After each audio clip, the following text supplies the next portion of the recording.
They declared her dead at 11:47 in the morning. No pulse check, no second opinion, no hesitation. Commander Mason Reed looked at the wall of snow that had swallowed his chief medic, said 4 words into the radio, and turned his back on her. Cross is gone. Move out. 10 feet of ice. 0 visibility. Minus 40 degrees. And Ava Cross, still breathing in the dark, heard every word. She heard the crunch of boots walking away. She heard the silence that followed. And then, in the frozen black nothing of her own burial, she made a decision that would change every life on that mountain. She decided she wasn't done.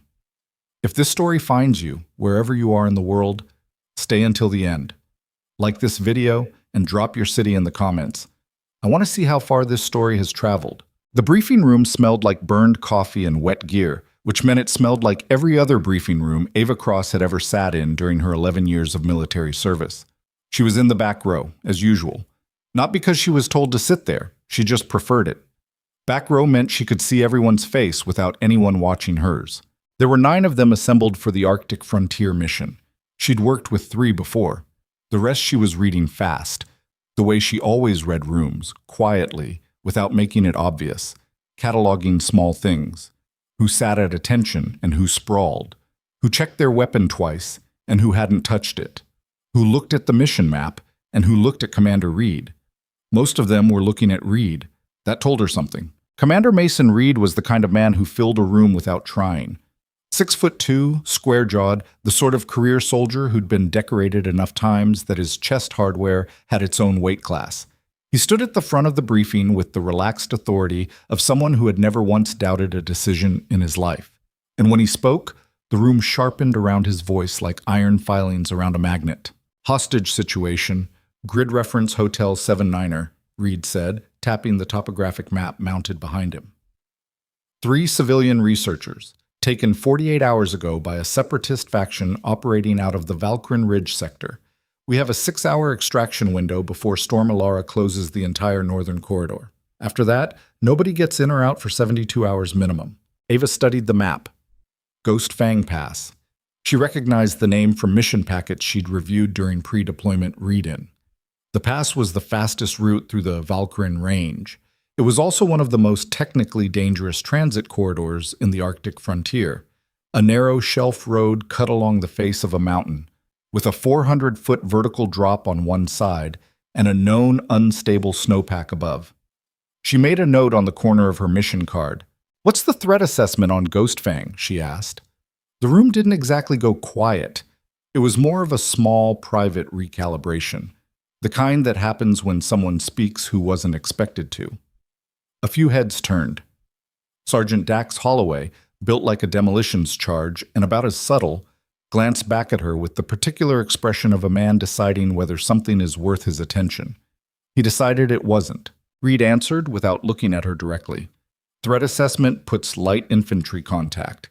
Maybe 8 to 12 fighters, poorly equipped, opportunistic, nothing we haven't handled. "I meant the terrain," Ava said. Now Reed looked at her. A brief measuring look. "The terrain is manageable, Cross. That's what the mission packet says, and that's what we're working with." She didn't push it. She wrote snowpack instability, verify on her card, capped her pen, and listened to the rest of the briefing. The team geared up in the equipment bay in near silence, which was the normal rhythm of experienced soldiers before a job. Ava pulled on her cold weather layers with practiced efficiency. The inner thermal, the insulating mid-layer, the Gore-Tex outer shell that crinkled in the bay's dry air. Her medical pack went on last. It was heavier than her combat load, which had prompted comments before. Today, it was Holloway. "What's in there, Cross? You bring the whole pharmacy?" "Enough to keep you alive if something goes wrong," she said, without turning around. "Nothing's going to go wrong." She zipped the pack. "Then it won't matter how heavy it is." She heard someone laugh, not unkindly.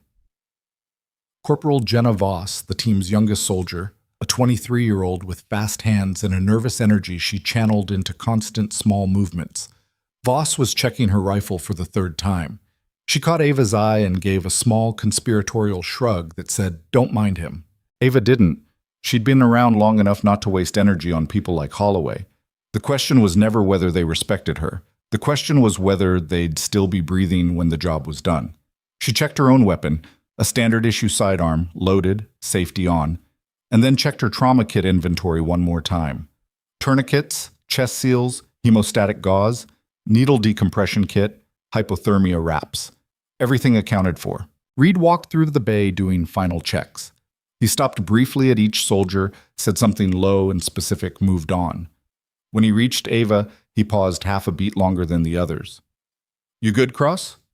"Ready." "You've done cold weather ops before?" "2 winters in Northern Province," she said, "and 1 in the Kestrel Mountains." He nodded slowly, like he was deciding what to do with information he hadn't expected. "Stay close to the main element. If contact develops, you pull back and hold the casualty collection point. That's your job." "Understood," she said. He moved on without another word. She understood what he meant. Stay out of the way until someone gets hurt. She didn't take it personally. That was the role. It had always been the role. She'd learned early in her career that being a combat medic in a Tier 2 unit meant you occupied a strange space, essential in theory, invisible in practice, and occasionally resented for the reminder that things could go badly enough to need you. She shouldered her pack. Fine. She could live with invisible. They inserted by helicopter 40 minutes before first light, landing on a frozen plateau 2 clicks south of Ghost Fang Pass.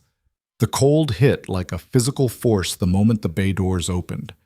A shocking, immediate cold that wasn't like anything temperate. This was the kind of cold that didn't creep. It arrived. Ava pulled her balaclava down over her face and followed the team out onto the ice. The plateau was beautiful in the way that dangerous things sometimes are. Pale and vast and utterly still. A white expanse under a sky still dark at its edges, but beginning to bleed a deep, bruised purple in the east.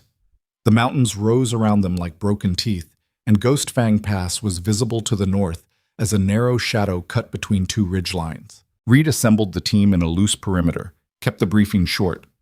2-click tab to the pass. Single file, 10-meter spacing. Radio discipline until we're through the transit. I don't want unnecessary chatter. Questions? Nobody had questions. They moved.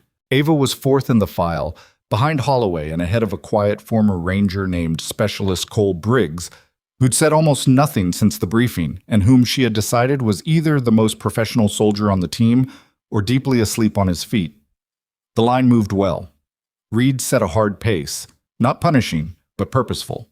And the team responded to it with the automatic compliance of experienced people who understood that moving fast in the cold was better than moving slow. The plateau gave way to the approach trail, and the approach trail narrowed as the mountains closed in around them. Ice-glazed rock rose on their left. Open air dropped away on their right. The trail wasn't wide enough for 2 people side by side. Ava watched the slopes above the pass.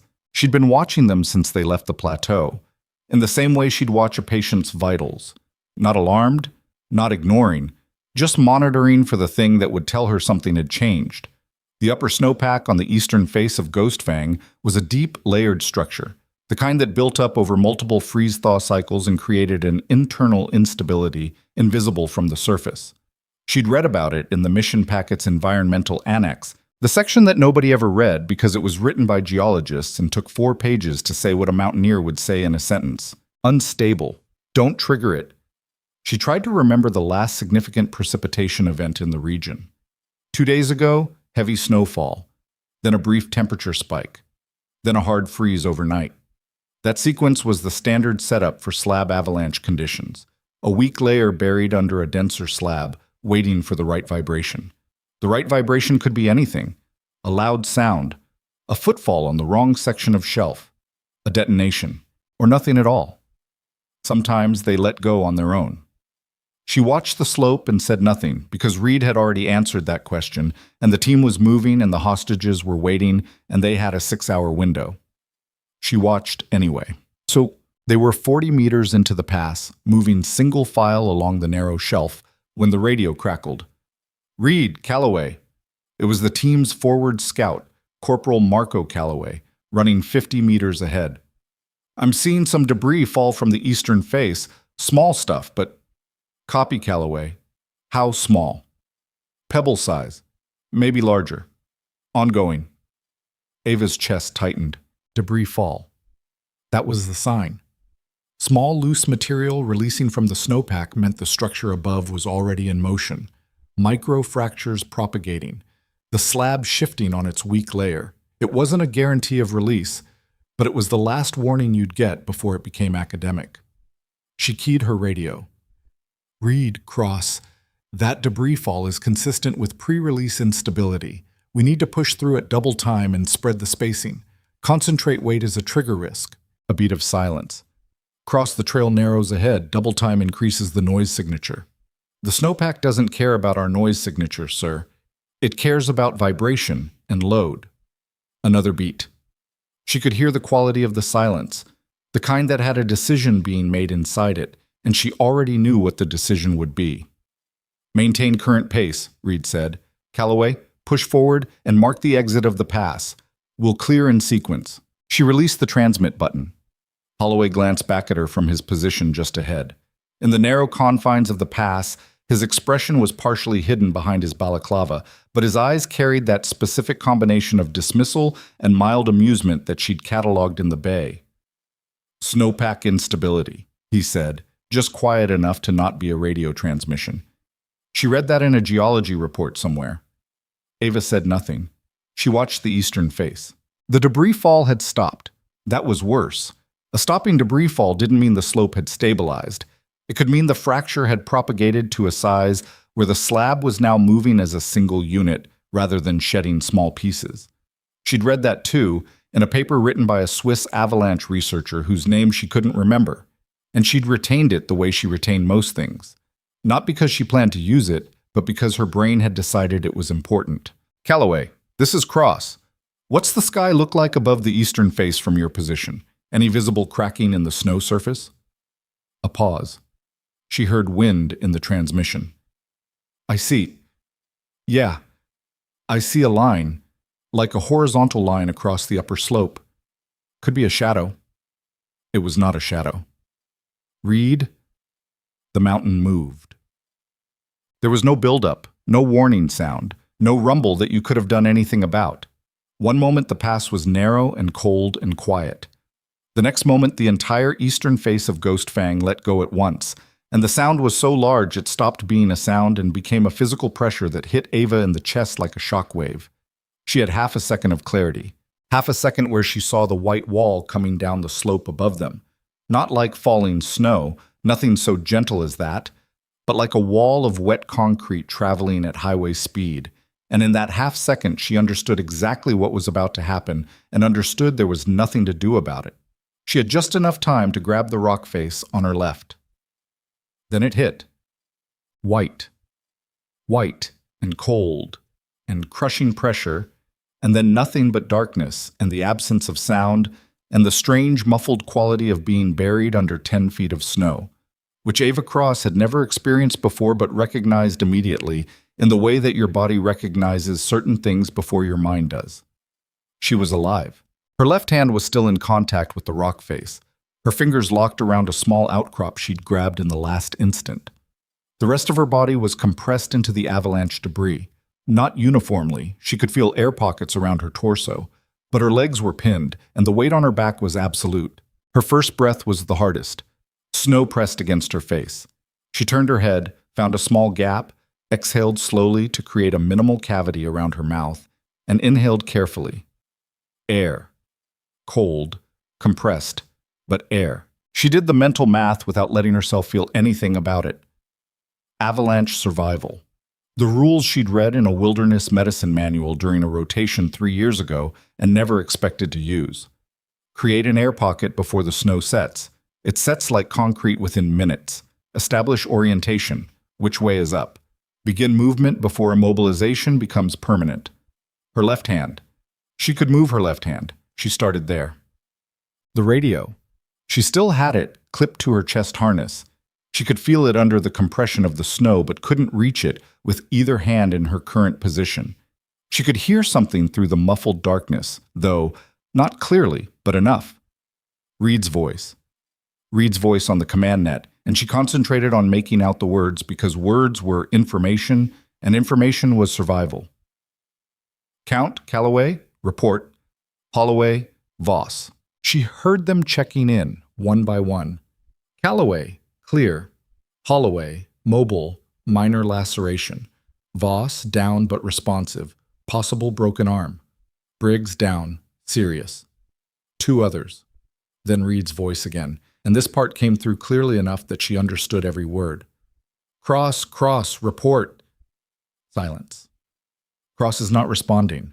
Anyone have eyes on Cross's last position? Someone's voice, she thought it was Callaway, said something about the debris field, about the size of the slab, about the depth of the deposition zone in that section of the pass. And then Reed said it. Flat. Professional.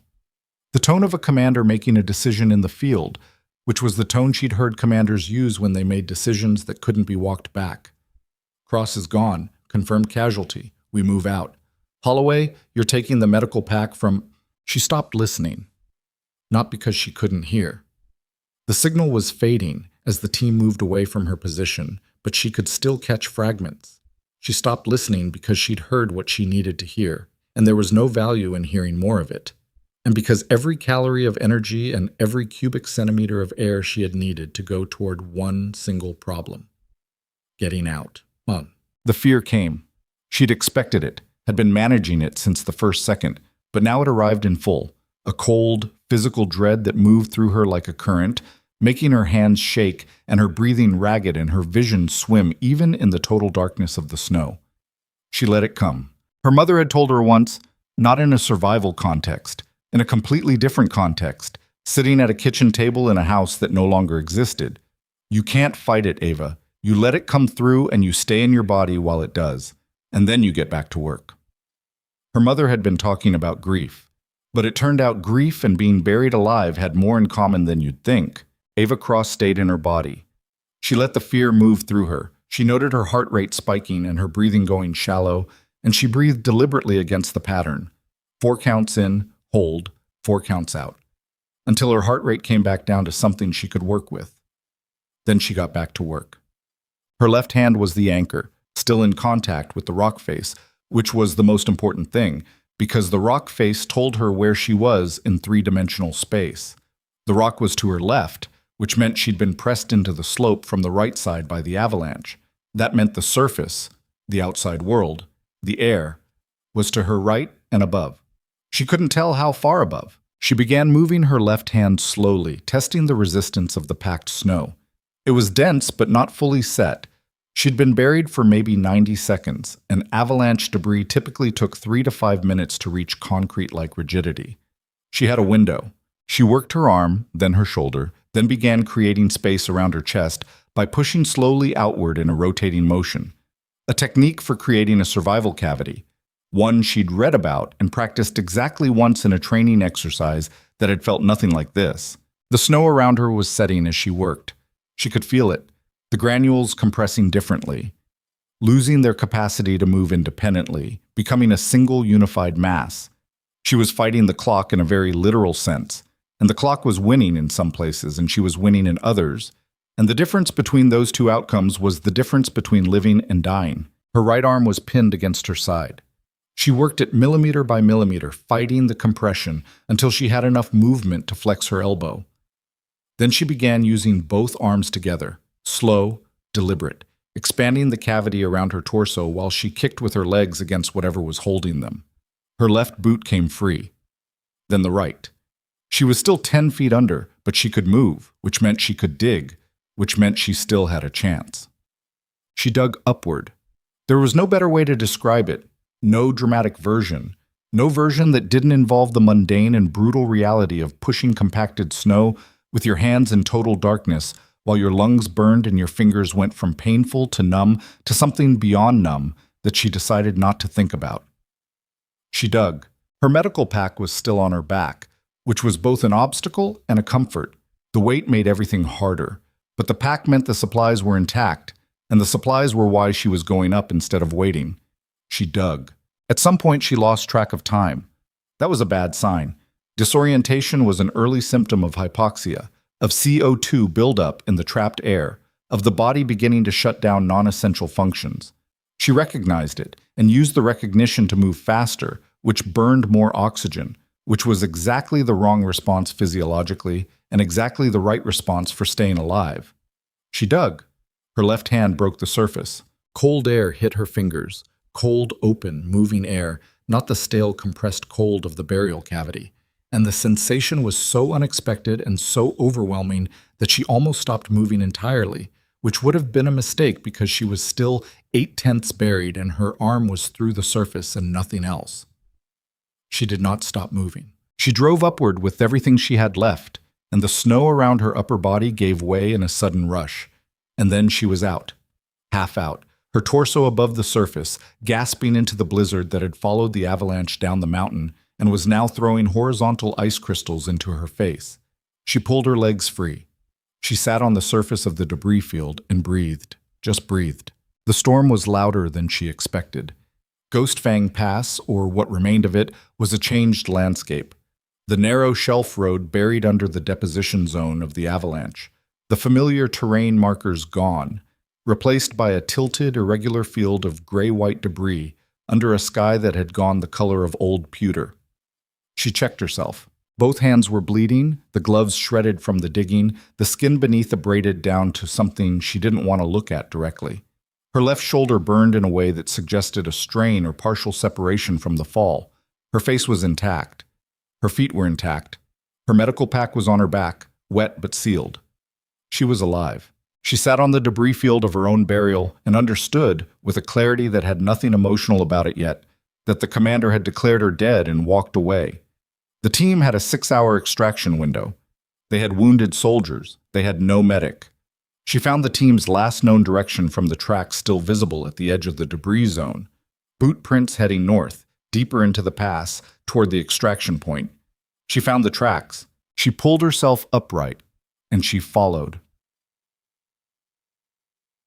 The next 2 hours were the hardest of her life, which was saying something, because her life had included some genuinely hard things. The blizzard that had been building since before their insertion was now fully developed. A wind-driven, visibility-destroying, temperature-dropping northern storm that hit her in the face every time she moved north and tried to find her way along a trail that had been substantially rearranged by several thousand tons of falling snow. She moved through it the way her mother had taught her, to move through difficult terrain, not fighting it, not pretending it wasn't there, but finding the small advantages. The wind was from the northwest, which meant it pressed her slightly eastward when she moved north. She compensated by drifting left. The snow surface was uneven and gave inconsistently underfoot, meaning she kept her weight centered and her pace deliberate. She checked her compass every 100 meters, reset her bearing, kept moving. Her hands were the problem. The bleeding had slowed, cold does that, but she'd lost significant dexterity. Her fingers responded slowly, with a quality of disconnection that she knew was peripheral vasoconstriction, the body pulling blood away from the extremities to protect the core. She kept flexing them as she walked, a constant cycling of grip and release, trying to maintain the neural pathways she'd need when she reached the team and had to work. She thought about Specialist Briggs, who'd gone down hard in the initial hit. She hadn't heard his status since the radio transmission, the one she'd stopped listening to. If Briggs had a spinal injury or a traumatic brain injury, he needed stabilization, and he needed it hours ago.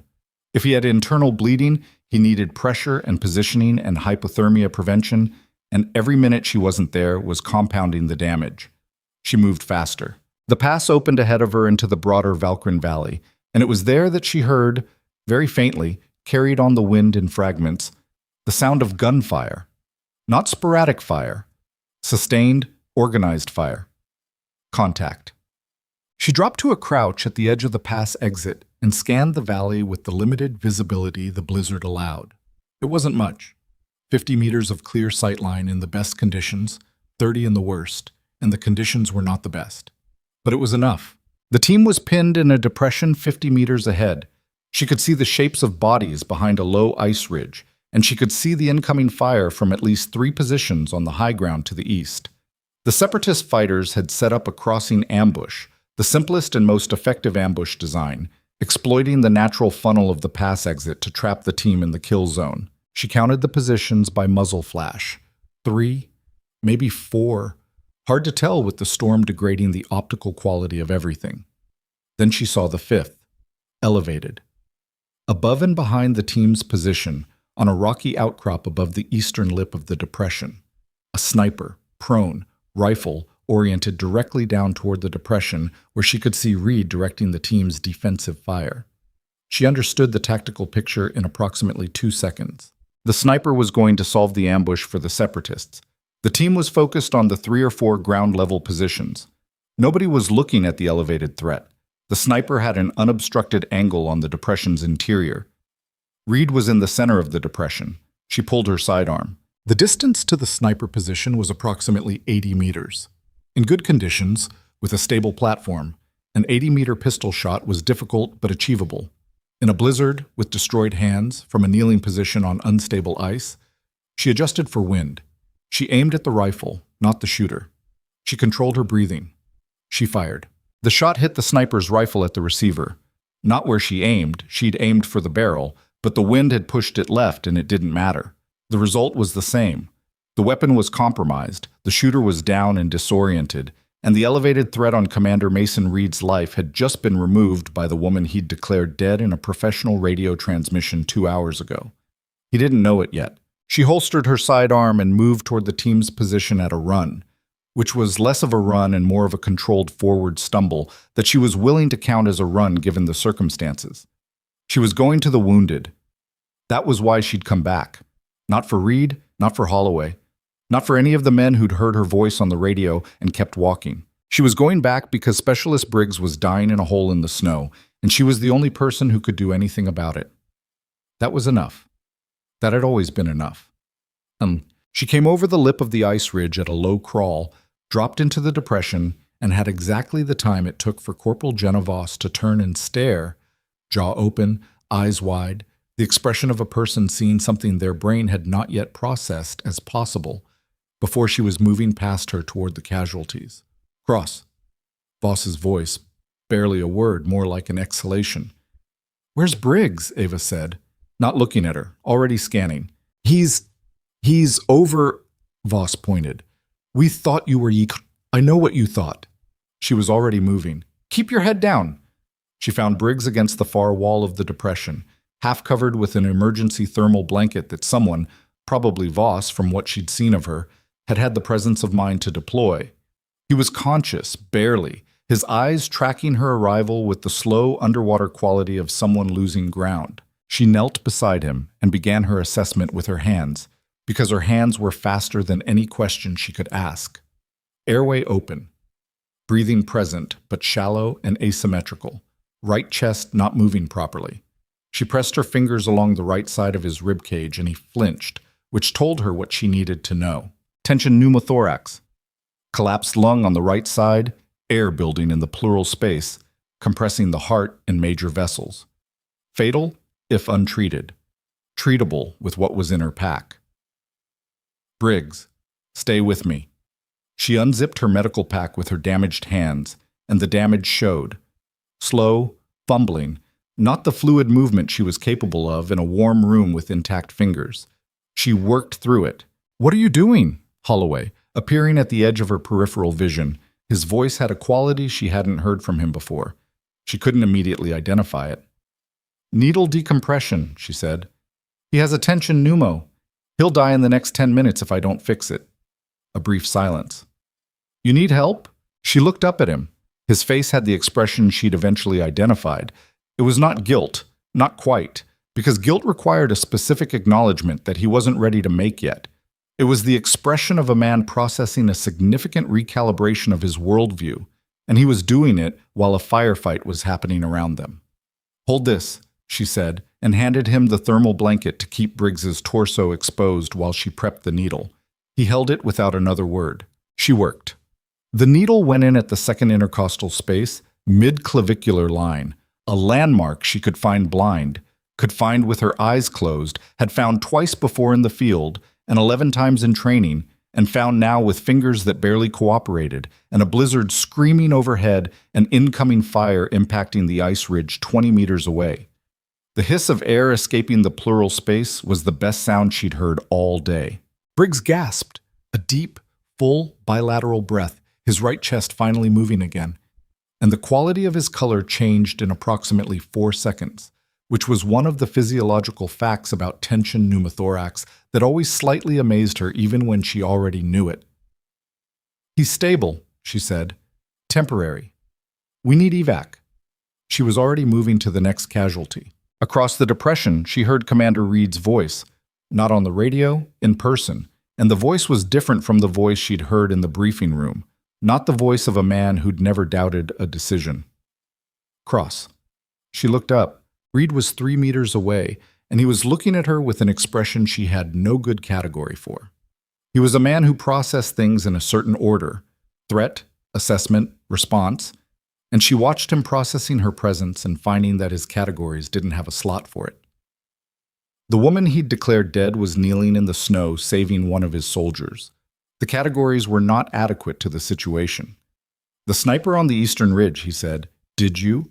We have 3 more critical casualties and an active firefight," she said. "Let's talk after." She went back to work. Reed stared at her for another half second. Then he went back to his.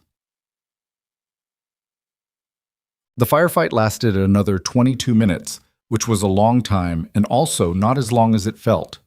Ava worked through it, stabilizing, treating, moving between casualties in the compressed space of the depression, while the team held the perimeter and Reed managed the defensive fire with the competence that had gotten him where he was, whatever else was true about him. When the last separatist position went quiet, suppressed by a flanking maneuver that Reed coordinated with the remaining mobile soldiers, the depression went quiet too, in the way that places go quiet after violence. Suddenly, completely, with a ringing quality to the silence. Ava sat back on her heels. Her hands were shaking. She noticed it without judgment. Adrenaline crash, blood sugar, cold, hours of sustained physical and psychological stress. Her body was presenting the bill for what she'd asked it to do today. She looked at her hands, the shredded gloves, the abraded skin, the dark staining where the cold had slowed the bleeding but not stopped it, and thought distantly that she should probably dress her own wounds at some point. Later, Voss appeared beside her and sat down in the snow, which was not tactically sound but was entirely human. The young corporal was cradling her broken arm against her chest with the careful attention of someone who'd moved past the acute pain and into the chronic ache of an injury that wasn't going anywhere. "How did you," Voss started, "dug out?" "It was 10 feet of—" "I know how deep it was." A pause. Voss looked at her with an expression that was partly awe and partly something more complicated. The kind of reckoning that happens when someone you've been part of a group that wronged a person is sitting next to that person in the aftermath. "I'm sorry," Voss said. "I didn't argue when he—" "You had a broken arm and 3 critical casualties and an active threat," Ava said. "What exactly were you going to argue from?" Voss was quiet. "Besides," Ava said, "you put the thermal blanket on Briggs. That mattered." Another pause. "Is he going to make it?" "If we get him to a surgical team in the next 4 hours, yes." She looked at the sky.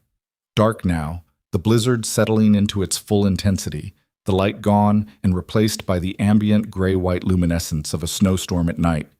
"Which means we need to move." She stood up. Reed was standing at the edge of the depression, looking at her. He'd been looking at her for a while, she thought, not constantly, but in the way that people look at something they're trying to understand and finding that their usual tools aren't adequate to the job. He crossed the depression toward her, stopped 2 meters away. He opened his mouth, closed it again, opened it. "Cross!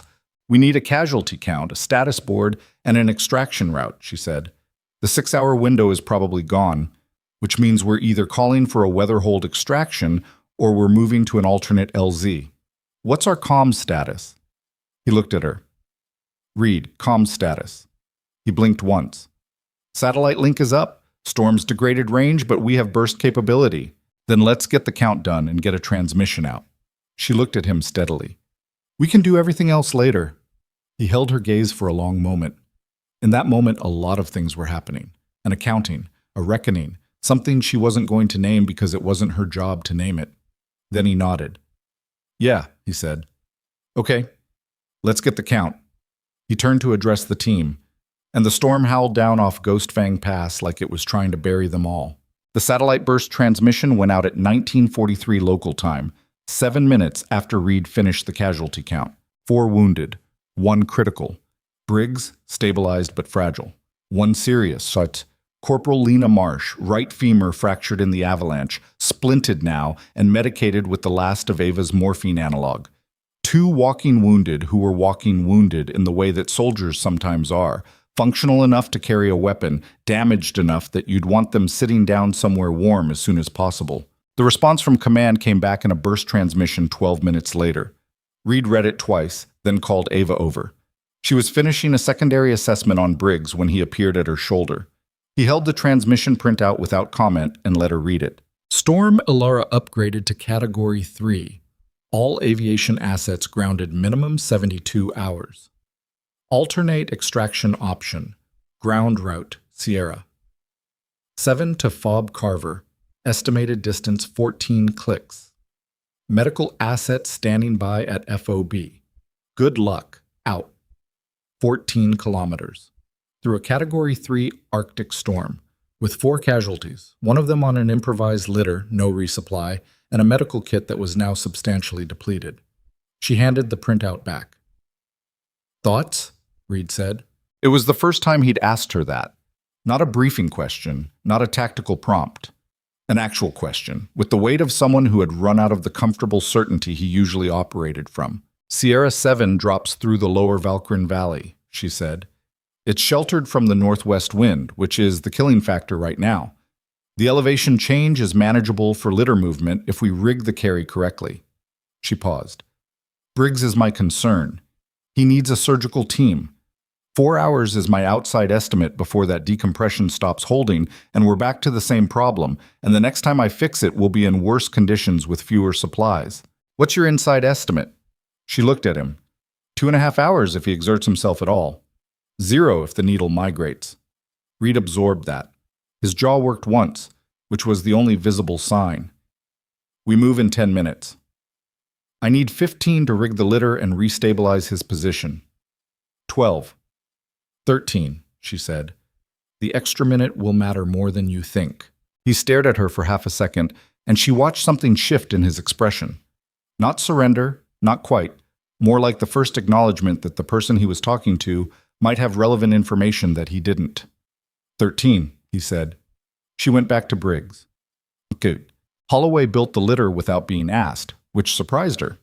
He found 2 sections of tent pole in the team's emergency cache and a thermal emergency blanket and lashed them together with 550 cord in a configuration that was not pretty but was structurally sound, and he did it without instruction and without comment. She noticed. She didn't say anything about it. When she went to help position Briggs on the finished litter, Holloway held the patient's shoulders while she managed the legs, and together they transferred him without incident. It was the first time they'd done anything together, and the coordination worked better than she expected. You've done litter carries before, she said. It wasn't a question. Fallujah, he said, not elaborating, not inviting follow-up. She understood. There was a whole category of experience that people named as a place and left at that. Fallujah, Kandahar, Mosul. The place name did the work of the whole story. Left side is heavier, she said. Keep that in mind when we're on slope. He looked at the litter, assessed it. Got it. They moved out into the storm. The first kilometer of Sierra 7 was the worst, which was the wrong order for things to go. You wanted the worst at the end, when you were committed and had no choice. Not at the beginning when you still had the option of sitting down and deciding the whole enterprise was unreasonable. The route dropped off the back of the Valkyrin Ridge through a series of switchbacks that were, in good conditions, a technical descent requiring care and attention. In a Category 3 Arctic storm, carrying a litter with a critical casualty, after a day that had included being buried alive and conducting emergency thoracic surgery in a combat zone, they were something else. Ava was on the left side of the litter with Voss, who had taped her broken arm across her chest and declared herself functional with the particular grim stubbornness of a 23-year-old who was not going to be the one who couldn't pull their weight. Ava had given her a real assessment. The fracture was clean, the radial pulse was intact, the forearm splinting she'd applied would hold, and had decided not to argue with the stubbornness. Sometimes stubbornness was the thing keeping someone moving. The right side was Holloway and a soldier named Gareth Tyne, a quiet specialist who'd gone through the entire firefight without distinguishing himself particularly in either direction, and who was now distinguishing himself by being entirely reliable on the litter carry, which was its own form of distinction. Reed was on point. He was a good point man. She could see that in how he moved, how he processed terrain, how he held the pace at something the litter team could sustain without running them into the ground. Whatever she thought about his decision-making earlier, she'd known from the first briefing that Reed was technically competent. You didn't accumulate his record without being technically competent. The question with people like him was never whether they could execute. It was whether they could be wrong. That was a harder question. The switchbacks were glazed with ice, which meant every step was a negotiation between gravity and friction, and gravity had the stronger argument. The litter made it worse, 4 people trying to coordinate movement over inconsistent terrain while keeping a horizontal platform stable enough not to shift Briggs's position. They lost it on the 3rd switchback. Not catastrophically, no one went down, but the left side team hit a patch of pure black ice simultaneously, both feet losing purchase at the same instant, and the litter tilted 20 degrees before Holloway and Tyne on the right overcorrected and tilted it the other direction. And for approximately 3 seconds, the whole thing was in motion in a way that nobody had authorized. Briggs made a sound, a short, involuntary sound, the sound of someone whose recently decompressed chest had just experienced an unexpected load. Ava called halt, and the team stopped moving. She checked Briggs in the next 15 seconds, airway, breathing, the needle position, and found him still intact, still breathing bilaterally, the needle where she'd left it. He was conscious, looking at her with the glazed but present expression of someone running on medical support and stubbornness. "Still here," he said. "I know. I need you to stay that way." "Working on it." She looked at the ice section ahead. "We need to stagger the step on the left side. Don't both step simultaneously." "Cross," Voss said. Her voice was tight with something she was managing. "Can you continue?" A pause. Not the pause of someone deciding whether to be honest, but the pause of someone being honest with themselves first. "Yeah, if you can't, tell me. There's no version of this where you being honest about your limits makes things worse." "I can continue," Voss said. And this time, there was no pause in it. They went back to the carry. Passen. Reed called the first rest halt at the 1-kilometer mark, in the relative shelter of a rocky outcrop that cut the wind to something survivable. The temperature without the wind was still brutal, somewhere in the -30s and dropping, but the absence of the horizontal ice assault made it feel almost temperate by comparison. Ava used the halt to check Briggs again, to redistribute the pain medication she had left, and to look at her hands. The damage was worse than she'd assessed in the initial adrenaline of emergence. The right hand was functional, painful, limited grip, but functional. The left hand was the problem. 2 of the fingers on her left hand had a wooden, non-responsive quality that went beyond numbness. Frostnip, at minimum. She couldn't fully flex them. She wrapped them in the driest material she had available, an inner layer pulled from her kit, and accepted the limitation and planned around it. Tyne appeared beside her with a ration bar he'd broken in half. He held out half without speaking. She started to decline, reflex, and then remembered she hadn't eaten in approximately 10 hours, and that the metabolic cost of what her body had been doing today was substantial, and that declining food on principle in a survival situation was an excellent way to make the next crisis harder to survive. She took it. "Thank you." He nodded and walked away, which she appreciated. The ration bar tasted like compressed sawdust and artificial peanut butter, and she ate it in 4 deliberate bites and felt marginally better, which said something about the bar or something about the baseline she'd been operating from.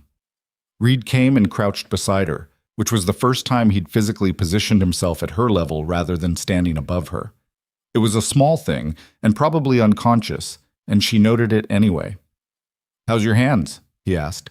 She showed him the left one, the wrapped fingers. His face didn't change, but his eyes did briefly. "Can you still work?" "Right hand is functional. I'll manage the left." "I can read." She looked at him directly. "I can manage the left." He held her gaze. "Okay." A silence.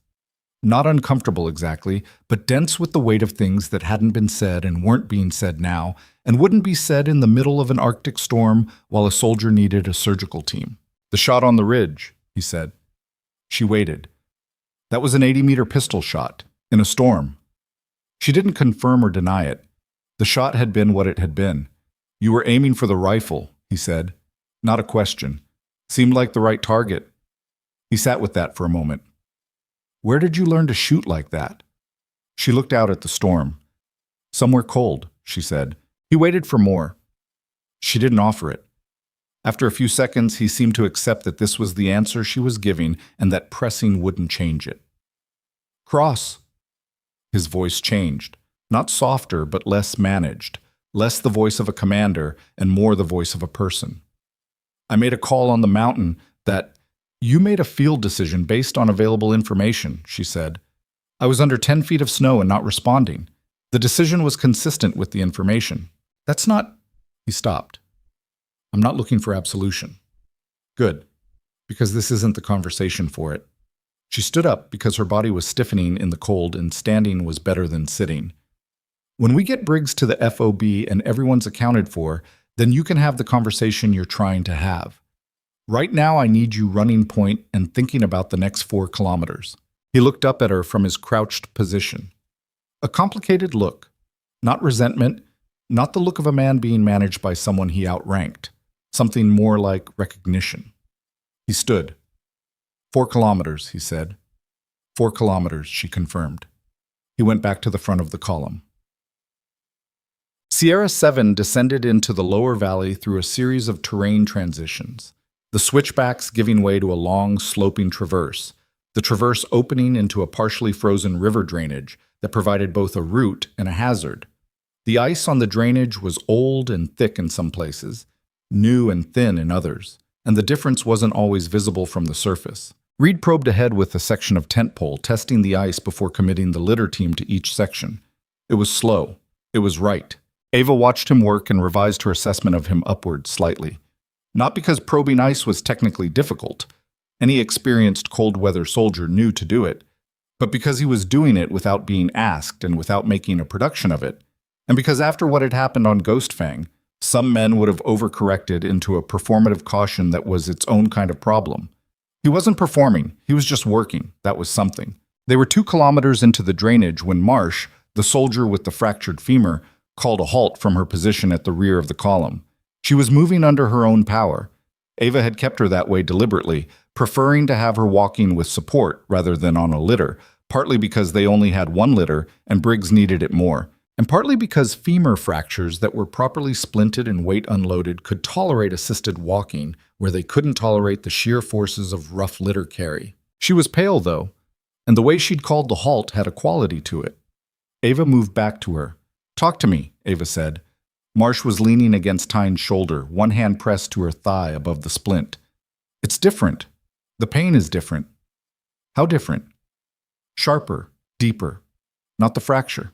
Ava crouched in front of her and ran her hands along the thigh. Even with the limited left-hand function, she could feel the difference. The swelling had increased dramatically in the last hour, the tissue taut and hot under her fingers in a way that was inconsistent with a simple diaphyseal fracture. She pressed carefully at the lateral compartment. Marsh gasped and jerked back. Compartment syndrome. Pressure building inside the fascial compartment of the thigh, cutting off circulation to the muscles and nerves within. It was the complication she'd been watching for and hoping not to see. And here it was. She checked the radial pulse at the ankle, present but weak. Capillary refill was slow. She had a fasciotomy kit in her medical pack. She'd never used it outside of a simulation. "I need to release the pressure," she said, keeping her voice level. "I have to make incisions in the fascial compartment to let the tissue expand." Marsh stared at her. "You mean surgery?" "Field surgery. Yes. Right here. Right here." A silence. Marsh looked at Tyne, who had no useful expression to offer, and then back at Ava. Her face was doing the calculation, the mathematics of pain and risk and available alternatives, which were none. "How bad is it going to be?" Marsh asked. Ava considered lying and decided against it. "Bad. I have limited anesthesia. I'll use everything I have, but you'll feel it. Marsh closed her eyes, opened them. Okay. Okay, Ava said. Tyne, Holder, Holloway, I need you. But Reed held the light. A headlamp in a blizzard was almost no light at all, but it was better than nothing, and he held it without being asked and without wavering, positioned above Ava's hands while she worked. The fasciotomy took 14 minutes. She made the incisions with the limited scalpel from her kit, 2 longitudinal cuts through the fascia, lateral and medial compartments, controlled and deliberate. And the tissue expansion was immediate, which meant the diagnosis had been right and the procedure had been necessary, and the relief of pressure on the vascular supply was already beginning. Marsh did not scream. She made sounds. She was entitled to make sounds. And the sounds she made were the sounds of a person experiencing significant pain who was controlling it, not eliminating it. But she didn't scream, and she didn't move her leg, which was the most important thing. Holloway had her left hand in both of his, which had not been asked of him, and Marsh was gripping it hard enough that Ava could see the whitening of his knuckles in the headlamp's beam. Ava packed and bandaged the incisions and wrapped the leg in a compression dressing and checked the ankle pulse again. Stronger. Capillary refill. Better. She sat back on her heels. Her hands were shaking again. She let them shake. Good? Reed asked. Good enough. She looked at Marsh. You're going to feel better in about 20 minutes as the pressure normalizes. The incisions will need proper closure at the FOB. Don't try to put weight on it. Marsh let out a breath that had been held for approximately 14 minutes. I wasn't planning to. I know. I'm saying it anyway. She started repacking her kit. Her hands shook through the process, and she repacked despite the shaking. She was aware that Reed was watching her, not watching her work. Watching her, specifically, the way you watch something that is making you revise a position you've held for a while. She zipped the kit. Can she do the litter? Reed asked. If we rig a second carry, yes. She can't walk it. We don't have a second litter. We improvise. She looked at the rocky wall of the drainage. There are 2 aluminum poles from the tent cache. We break them down differently, use the second thermal blanket. We can manage a carry configuration that's not ideal but workable.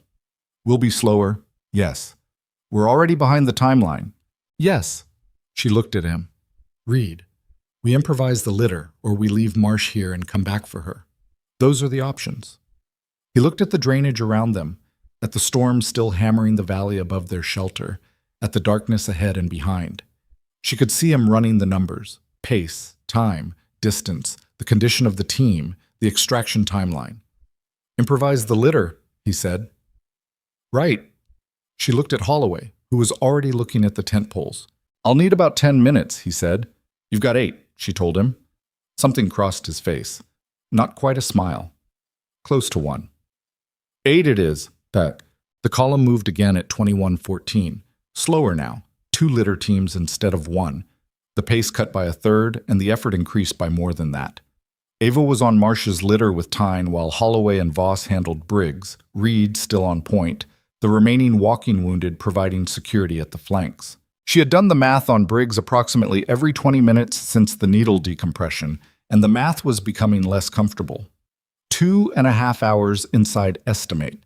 That put her at 2 hours from now. They had, at current pace, approximately 4 kilometers to cover to reach the FOB Carver perimeter.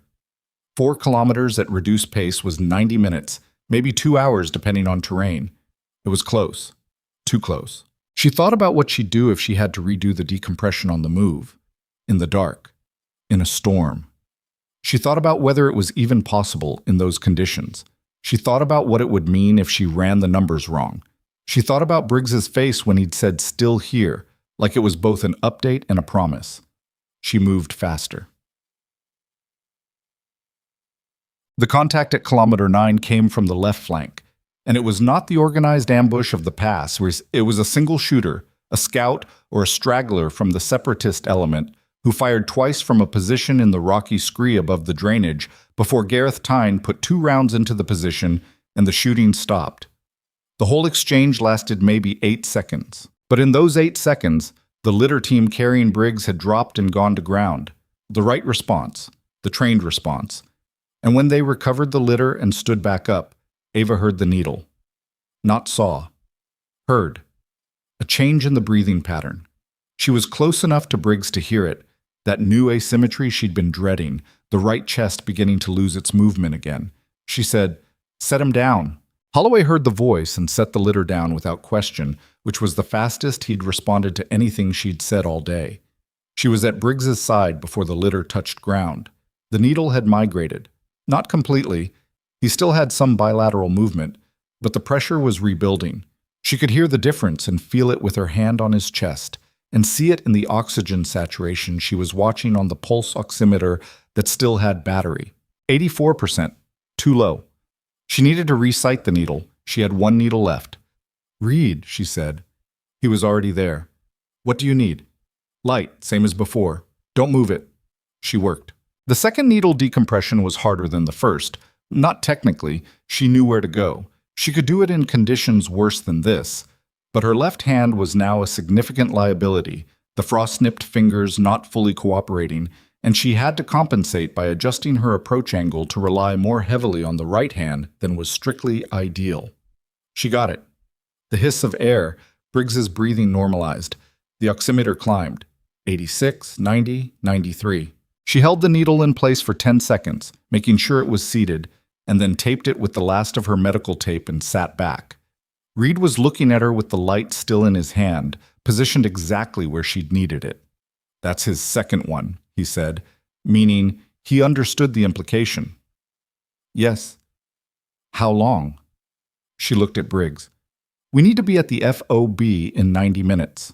Reed turned to look at the darkness ahead. 90 minutes, 4 kilometers, in the current conditions with the current team load. She watched him do the math. "We can do it," he said, and the voice had a quality that was different from the voice in the briefing room. It wasn't the confidence of someone who'd never been wrong. It was the different and harder confidence of someone who understood exactly how badly things could go and was choosing to move forward anyway. She stood. "Then let's move," she said. Boom.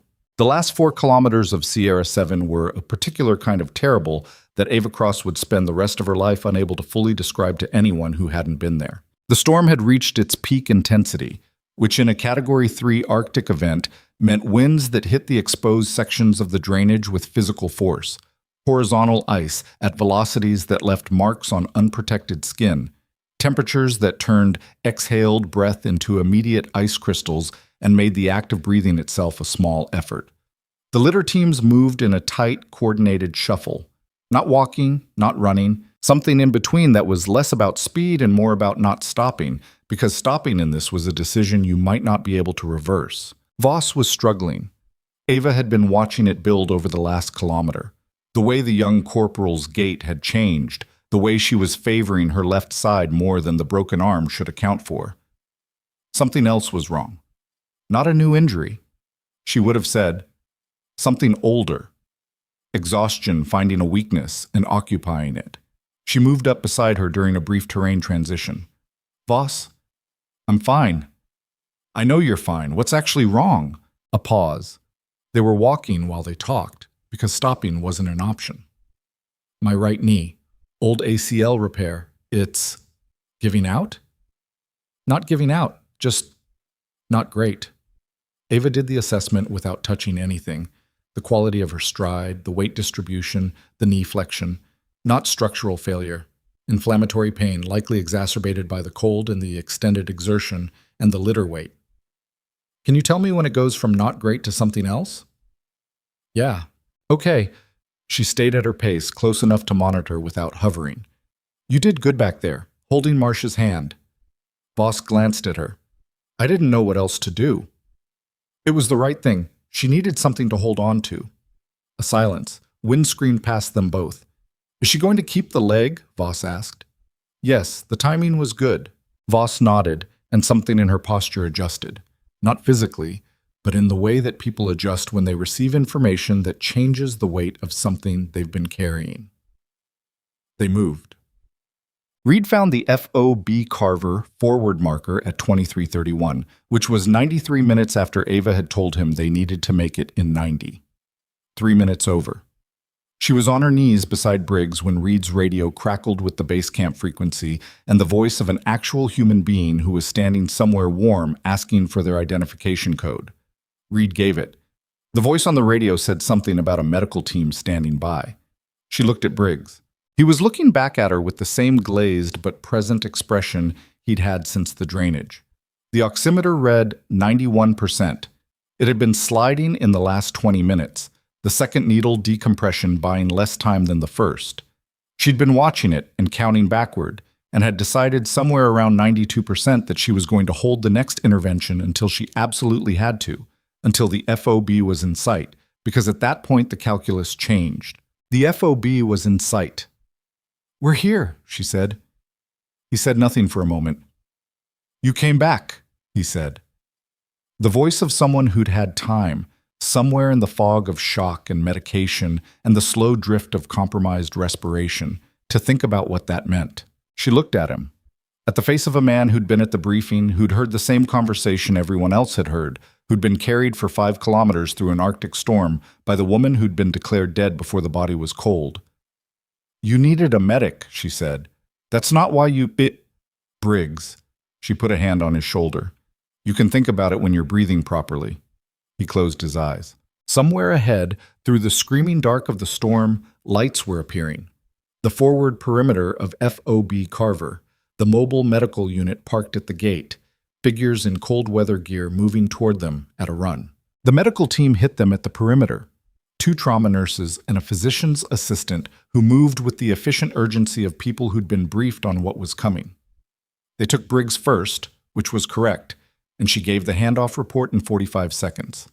The mechanism, the decompression history, the current OXSAT, the needle position, and the PA absorbed it without breaking stride. Then they took Marsh, and she gave that handoff too, and then it was done. The patients were handed off, and she was standing inside the FOB perimeter in the wind and cold with her shredded hands and her depleted kit and her exhausted, damaged, complicated team around her. Reed was 2 meters away, watching the medical team work. He turned to look at her. She was expecting something, an acknowledgement, the conversation he'd been circling since the Depression, the thing that was going to happen eventually and that she still didn't have a category for and wasn't sure she wanted. He didn't say anything. He just looked at her for a long moment with an expression that was the closest thing to naked she'd ever seen on a face like his. A face built for command, built for decisions, built to project certainty and absorb complexity without showing it. And in that expression was something that wasn't an apology, that was too complicated for an apology, that might have taken months of careful conversation to fully name. Then he looked away, back at his team counting heads, because that was what commanders did. She looked away too, back at her hands, beginning the small, painful process of examining the damage in the light of the FOB perimeter. Around her, the storm hammered the walls of the forward outpost. Inside the perimeter, someone was already moving toward her with a medic's kit and a thermal blanket, and she let them come, let them take her damaged left hand and start the work of assessing what she'd done to it. She was too tired to argue about being treated. That was a first. She sat down on a supply crate just inside the gate and let the FOB medic work on her hand and thought about nothing specific, which was what happened when a body had spent everything it had and was beginning the process of taking stock. After a while, she heard Holloway's voice somewhere to her left. "The needle decompression," he said.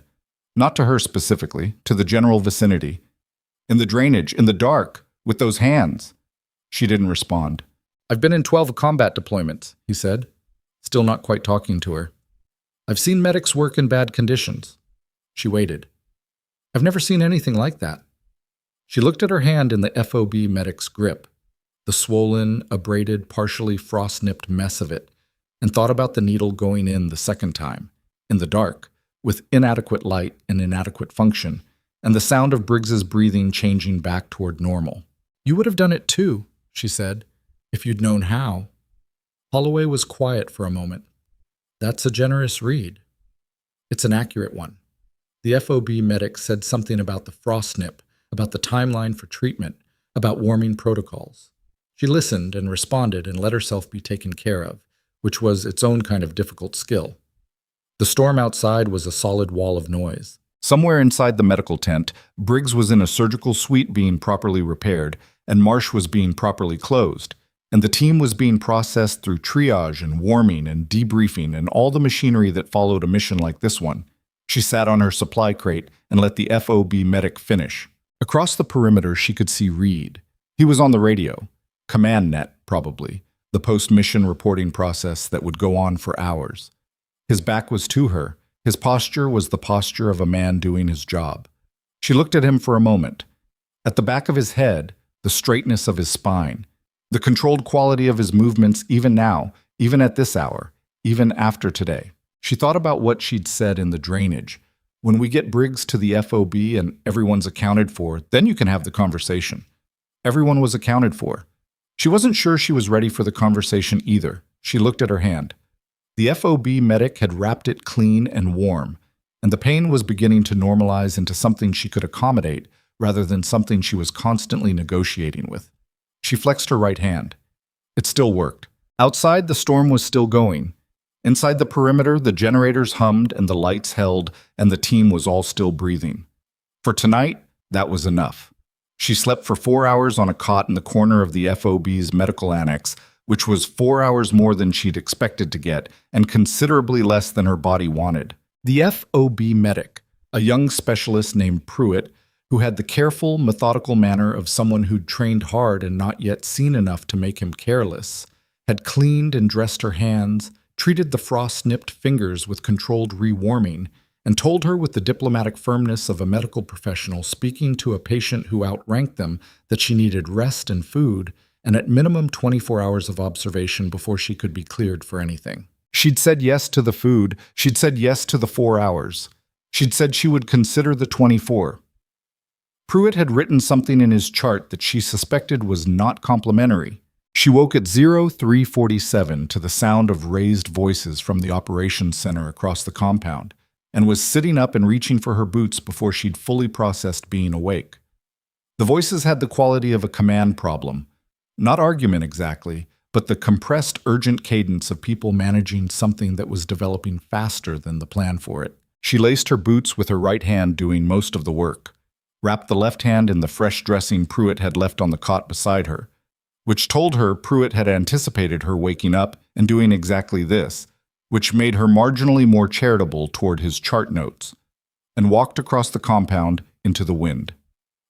The operations center was a prefabricated module, heated and lit and smelling of burned electronics and the particular staleness of a room where multiple people had been awake for too long. There was a tactical display on the far wall, a topographic overlay of the Valkyrin region with position markers and threat annotations. And Reed was standing in front of it with a captain Ava hadn't met before, whose name tape read Salas, and whose expression suggested she was not enjoying her evening. Holloway was there. Voss, one arm in a proper medical sling now, was sitting in the corner looking at the display with the focused attention of someone who'd decided being in the room was more useful than being on the cot they'd been assigned to. Reed saw Ava enter. His gaze went to her hands, assessment automatic, and then back to her face. "You're supposed to be resting," he said. "I heard raised voices." "Everything raises voices at 0347. What's on the display?" Captain Salas turned to look at her with the evaluating expression of someone deciding whether an unfamiliar person in her operations center was going to be useful or a variable she had to manage. Her eyes went to the chief medic patch, then to the hands, then to Reed. "This is Cross?" Salas said. "Yes," Reed said. Salas looked at Ava with a recalibrated expression that was harder to read. "We have a problem," she said. "The hostages." Ava looked at the display. The 3 civilian researchers they'd originally deployed to extract, the ones the mission had been built around, the ones whose location and status had been the starting point of everything that had happened since yesterday morning. They weren't at the primary location, Salas said. The separatist element moved them when Ilara developed. Secondary intelligence puts them at grid November 4, which is, she pointed to a position on the overlay. Here, a forward shelter in the upper Valkyrin, about 6 clicks north of your extraction route. Ava studied the position. Upper Valkyrin. Above the tree line, exposed, at an elevation where Category 3 conditions would be their own form of danger, independent of whatever the separatist faction was doing. "Storm window?" she asked. Ilara is tracking to clear the corridor in approximately 11 hours, Salas said. Aviation is ready to launch the moment the window opens, but our intelligence suggests the Separatist leadership is also tracking that window. When the storm breaks, they move the hostages north to the deep terrain. Once they're in the deep terrain, we lose them. For how long? Potentially permanent. The deep terrain network has concealment capability we can't penetrate without assets we don't have positioned. Ava looked at the 6 clicks between the FOB and grid November 4. 6 clicks through the tail end of a Category 3 Arctic storm. To a position held by an unknown number of Separatist fighters. To extract 3 civilians who'd been in captivity for 3 days and whose physical and psychological status was unknown. With a team that was, in its current condition, carrying 4 casualties and running on empty. She heard Reed say quietly to Salas, "My team isn't in a condition for a follow-on operation." Salas said, "I know." A silence. "My available QRF is 3 personnel," Salas said. "We had a logistics incident 2 days ago that depleted the garrison. The QRF is functional but light. 3 personnel is not enough for a CASEV. AC on 6 clicks in this weather with an unknown threat element," Reed said. Flat. Not arguing, stating.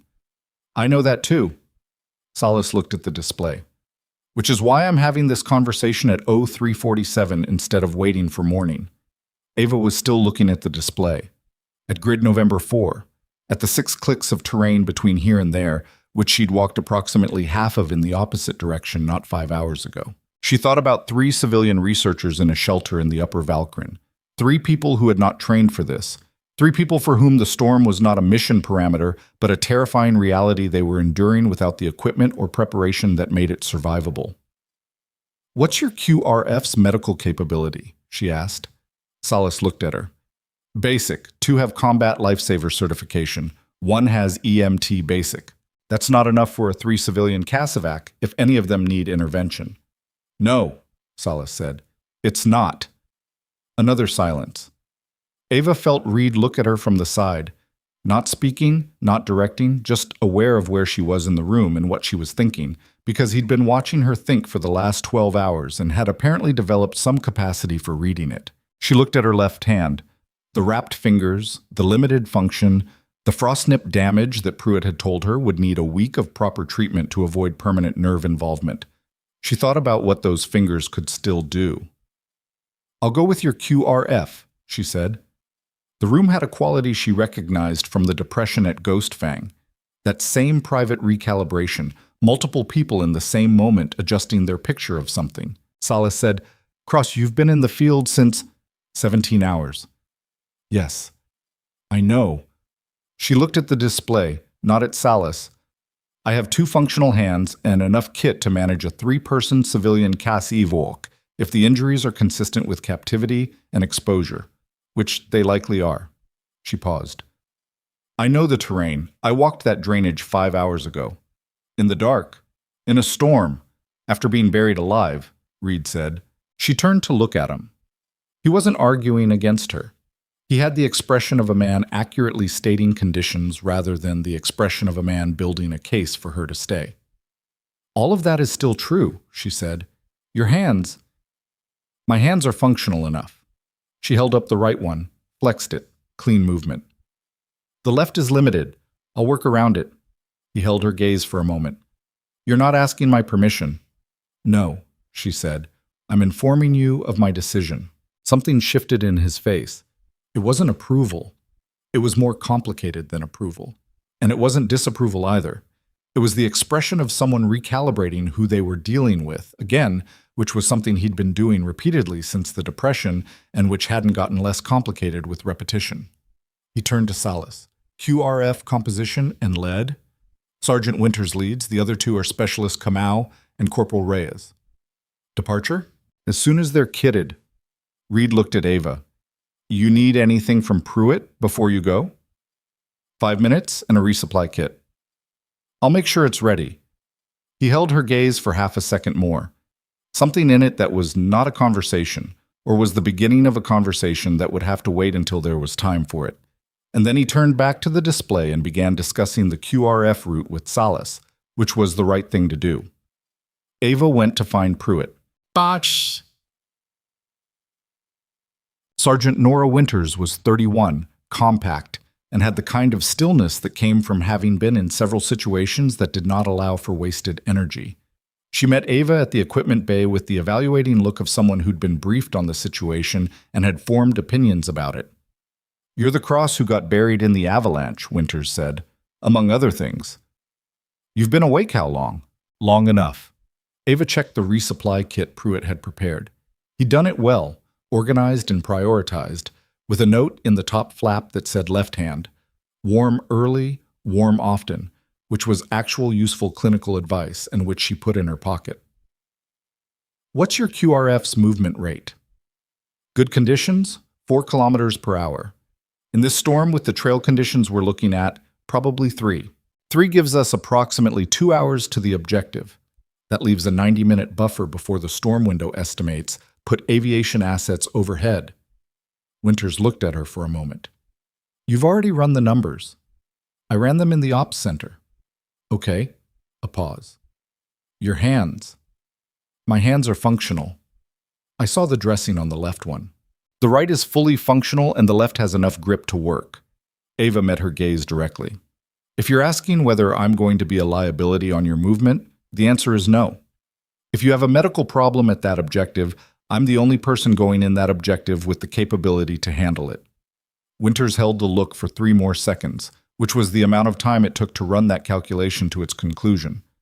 "Fair enough," she said. "We move in 7. Kamau was a quiet Kenyan-American specialist with the efficient movement of a distance runner, and Reyes was a corporal from somewhere in the southwest. She had the particular flat vowels of the high desert, who talked in exactly the amount necessary, and not a syllable more. Both of them looked at Ava once when she joined the formation, assessed her without comment, and returned their attention to their gear. She appreciated that. The QRF moved out at 0419 into the trailing edge of Alara, which was technically weaker than the storm's peak, but was still, by any measure, a serious Arctic event. The wind had dropped from its earlier violence to something merely aggressive, and the horizontal ice had given way to driven snow that reduced visibility to approximately 30 meters in the sweep of the headlamps. Winters ran point. Kamau and Reyes covered the flanks with the automatic, habitual vigilance of people who did this in the dark regularly. Ava was third in the file, behind Reyes, working the terrain with the same techniques she'd used on the way down. Compass bearing, terrain association, the slight westward drift compensating for the northeast wind. Her left hand was in a chemical warming packet inside her outer glove, and the warming was helping, not fixing, not restoring function, but keeping the tissue viable and the nerve response from degrading further. She flexed it regularly as she walked, a small, private maintenance cycle. The drainage was the route she knew, and knowing the route mattered. She'd memorized the terrain transitions on the way down without meaning to. The place where the ice on the drainage was old and safe, the place where it was new and thin, the boulder field at kilometer 3 that required a 40-meter detour to navigate cleanly. She called each one for Winters before they reached it, and Winters took the information without comment and used it without attribution, which was exactly the correct way to handle real-time terrain intelligence. They made 3 kilometers in 58 minutes. The terrain got harder after that. The upper Valkyrin access route branched off Sierra 7 at a junction marked by a cairn that someone had built in better weather and that was now half buried in drift snow but still visible. Winters identified it and called a brief halt. "Grid November 4 puts the shelter at the head of this drainage," she said, studying the map by headlamp. "Approximately 3 more clicks. Terrain gets steeper after the junction." "There's a ridge at the 2-click mark," Ava said. "I saw it on the tactical overlay. What's the threat assessment on the shelter position?" "Unknown count. Last intel suggested 4 to 6 fighters. Could be more, could be less." Winters folded the map. "We're not hitting it kinetically. The brief is recon approach. Assess the situation. Find an entry point that minimizes risk to the hostages. If the hostages are injured, we stabilize and extract. Aviation has a 60-minute response window once the storm breaks, and we're looking at 11 hours from now until that happens." 11 hours is too long if any of the hostages have serious hypothermia or injury, Ava said. I know. What's the contingency? Winters looked at her steadily. There isn't one. We assess what we find and we work with it. She met Ava's gaze. That's why you're here.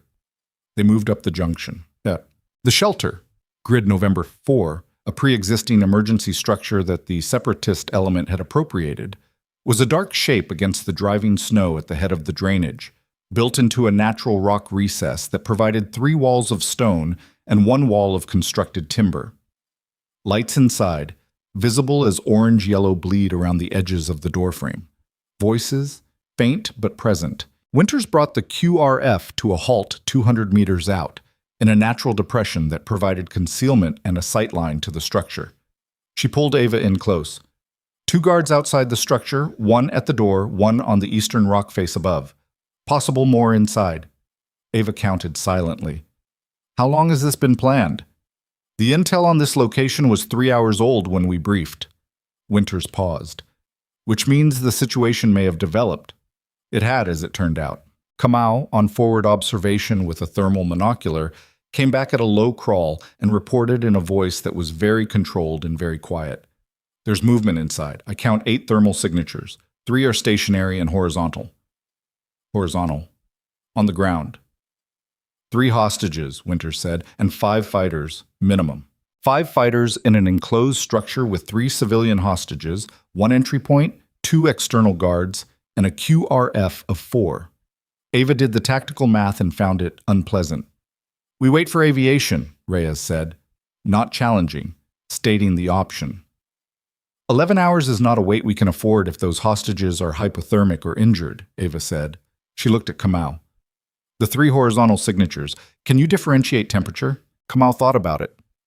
The left 2 are warm, the rightmost is cooler. Cooler meant less metabolic heat production. Cooler meant the body was losing the fight against the cold. Cooler meant someone on the floor of that shelter was in the early to middle stages of hypothermia, and early to middle in an Arctic environment with inadequate shelter and the stress of captivity could become severe in hours. We have a medical situation in that structure, she said to Winters. Winters was quiet for a long moment. Ava watched her work through it. The professional calculus of a soldier who understood both the tactical problem and the operational objective and was trying to find a solution that addressed both. Talk to me about entry, Winters said. Ava looked at the structure. The eastern guard on the rock face controls the high ground. He comes down first. The door guard is the entry breach point. The timber wall on the north side. She studied the construction. How old is that structure? Pre-war, 50 years, maybe 60. The north timber wall is the weak point. Old construction in a freeze-thaw environment, the jointing degrades. If someone applies force at the lower corner, Winters was already looking at it. Alternate entry point. While the breach team takes the door, yes. A silence. Wind over the rock, the shelter lights unchanged. You've done building assault before, Winters said. It had the same quality as Holloway saying Fallujah. Not a question that wanted a full answer, but a probe for confirmation. Some, Ava said. Winters looked at her for a moment with the expression of someone who had been told one thing and was now being presented with evidence of another thing and was deciding how much to adjust their model. Kamau, East Guard, Winters said. Reyes, door, Cross, you're with me on the north wall. We move on my signal. They moved into position. Bwumt. What happened next took 40 seconds, which Ava would later think about in terms of the contrast between the preparation and the execution, the hours of movement and planning and assessment, and then 40 seconds of absolute violent compression. Kamau neutralized the East Guard silently, which was his specialty, the thing he did with the efficiency of deep repetition. Reyes hit the door the same moment Winters hit the north wall corner with a breaching tool that found exactly the timber joint Ava had identified, and the wall section gave faster than either of them expected. Old wood, degraded jointing, the structural integrity failing at the point of application in a rush of splintered cold timber. Ava went through the gap behind Winters. Inside the shelter was chaos for approximately 8 seconds, which was long enough for Winters and Reyes to establish control of the room in the violent, definitive way that rooms get controlled by people who know how to do it. and long enough for Ava to scan the interior and locate the 3 hostages before the 8 seconds were finished. 2 fighters were down in the breach. 3 were standing, weapons raised, then weapons dropped, then hands raised, in the sequence that happens when trained soldiers clear a room at close range and the arithmetic of the situation becomes clear to everyone present. The 5th fighter was not in the room. She registered that in the same moment she was already moving toward the hostages, but she registered it, filed it, held it in the back of her mind as an open variable. 3 hostages, zip-tied, on the ground, in the far corner of the shelter's interior, 2 men and 1 woman, all in civilian cold weather gear that was inadequate for the conditions. Research grade, not survival grade. The 2 men were alert, their eyes moving with the sharp tracking quality of people who'd been terrified for 3 days and were processing a change in their situation faster than they could fully believe it. The woman was the one Kamau's thermal had read as cooler. Ava was at her side before the room was fully secured. She was conscious. That was the first, most important thing. Her eyes were open and tracking, though slowly, with the deliberate effort of someone working against a fatigue that was deeper than sleep deprivation. "I'm a medic," Ava said. "Can you tell me your name?" "Sokolova?" A voice that worked but not easily. "Dr. Nadia Sokolova." "Dr. Sokolova, can you feel your hands and feet?" A pause that was longer than it should have been. "Feet? Not the right foot, I can't." Ava reached for the foot. The boot was wet, had been wet for some time, the kind of sustained moisture that happened when someone had been in inadequate gear in an environment that was continuously attacking that gear. She started with the boot removal, which was going to be uncomfortable, and warned Sokolova before she did it. The right foot had the white, waxy quality of established frost nip, with areas of red-gray discoloration at the toes that pushed it toward early frostbite. The circulation was compromised. The extent of injury was dependent on how long it had been developing and how cold it had gotten and how the tissue responded to rewarming. She had enough in the resupply kit to begin treatment. She didn't have enough to complete it. But beginning mattered. Beginning was the difference between tissue that recovered and tissue that didn't. "Winters," she called. "Yeah." "I need the emergency thermal blankets from the kit, all of them." She didn't take her eyes off Sokolova's foot. "And I need someone to check the other 2 hostages for hypothermia signs. Confusion, slurred speech, coordination problems." "On it." Winters moved. One of the male researchers, a bearded man in his 40s who appeared to have the controlled adrenaline response of someone who'd decided to be useful, leaned toward her.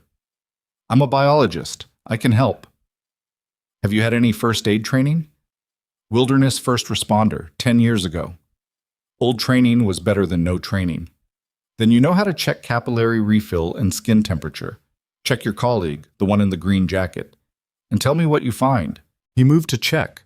She went back to Sokolova's foot. The rewarming protocol in field conditions was the slow, controlled approach. Insulate, don't rub, bring the temperature up gradually, rather than the rapid rewarming technique that required equipment she didn't have. She packed the foot in dry insulating material from the kit and began the process.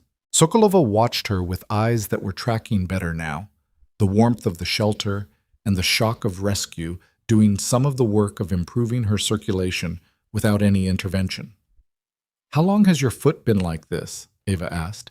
"Since yesterday afternoon. They made us—" She stopped. There was a march. To get here. When the storm came, forced march in inadequate gear in the early phase of a Category 3 Arctic storm. 24 hours of sustained cold exposure and inadequate circulation to the extremity. Ava added numbers she didn't like. "You're going to be okay," she said. "But I won't lie to you. The foot is going to need proper treatment at a medical facility. We have extraction coming in approximately 11 hours. Sokolova looked at her. 11 hours. "I'll keep you warm and I'll manage the foot. The 11 hours is manageable if we do it right." She met the woman's gaze directly, because lying by omission was still lying, and Sokolova was a scientist who would respond better to truth than to comfort. "It will hurt when the circulation improves.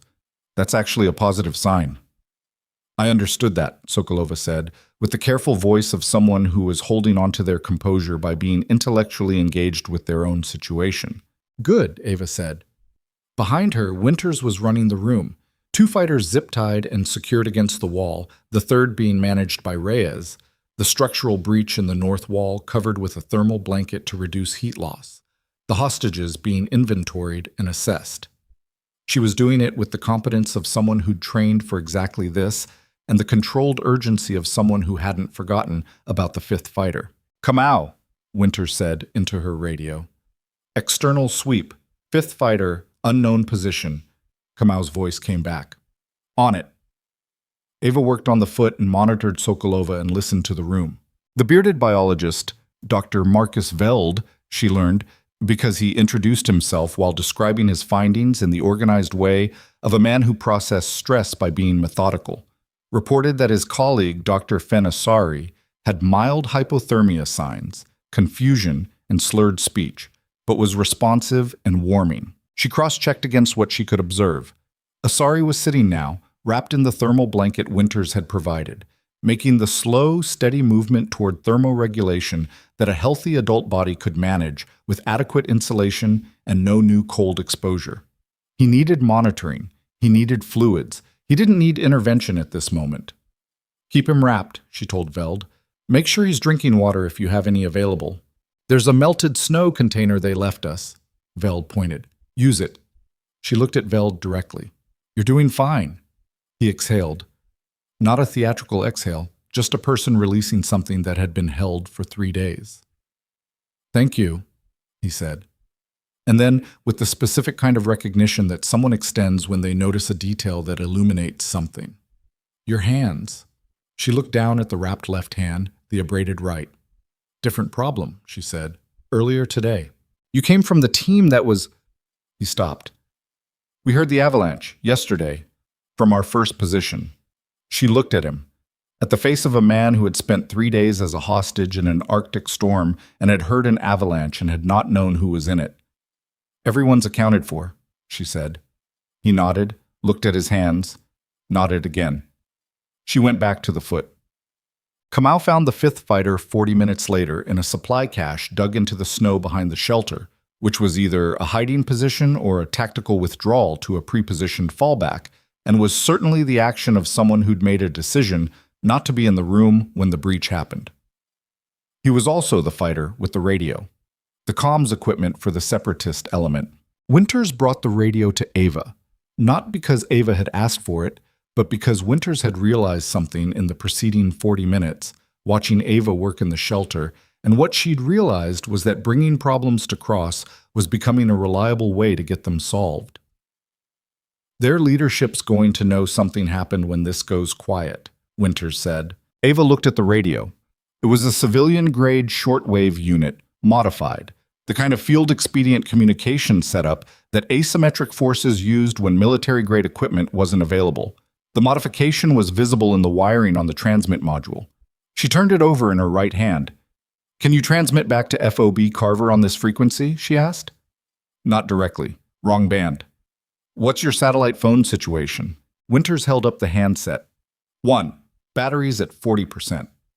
40% in Arctic conditions was less than it sounded because cold accelerated battery drain in a way that was well documented and consistently underestimated.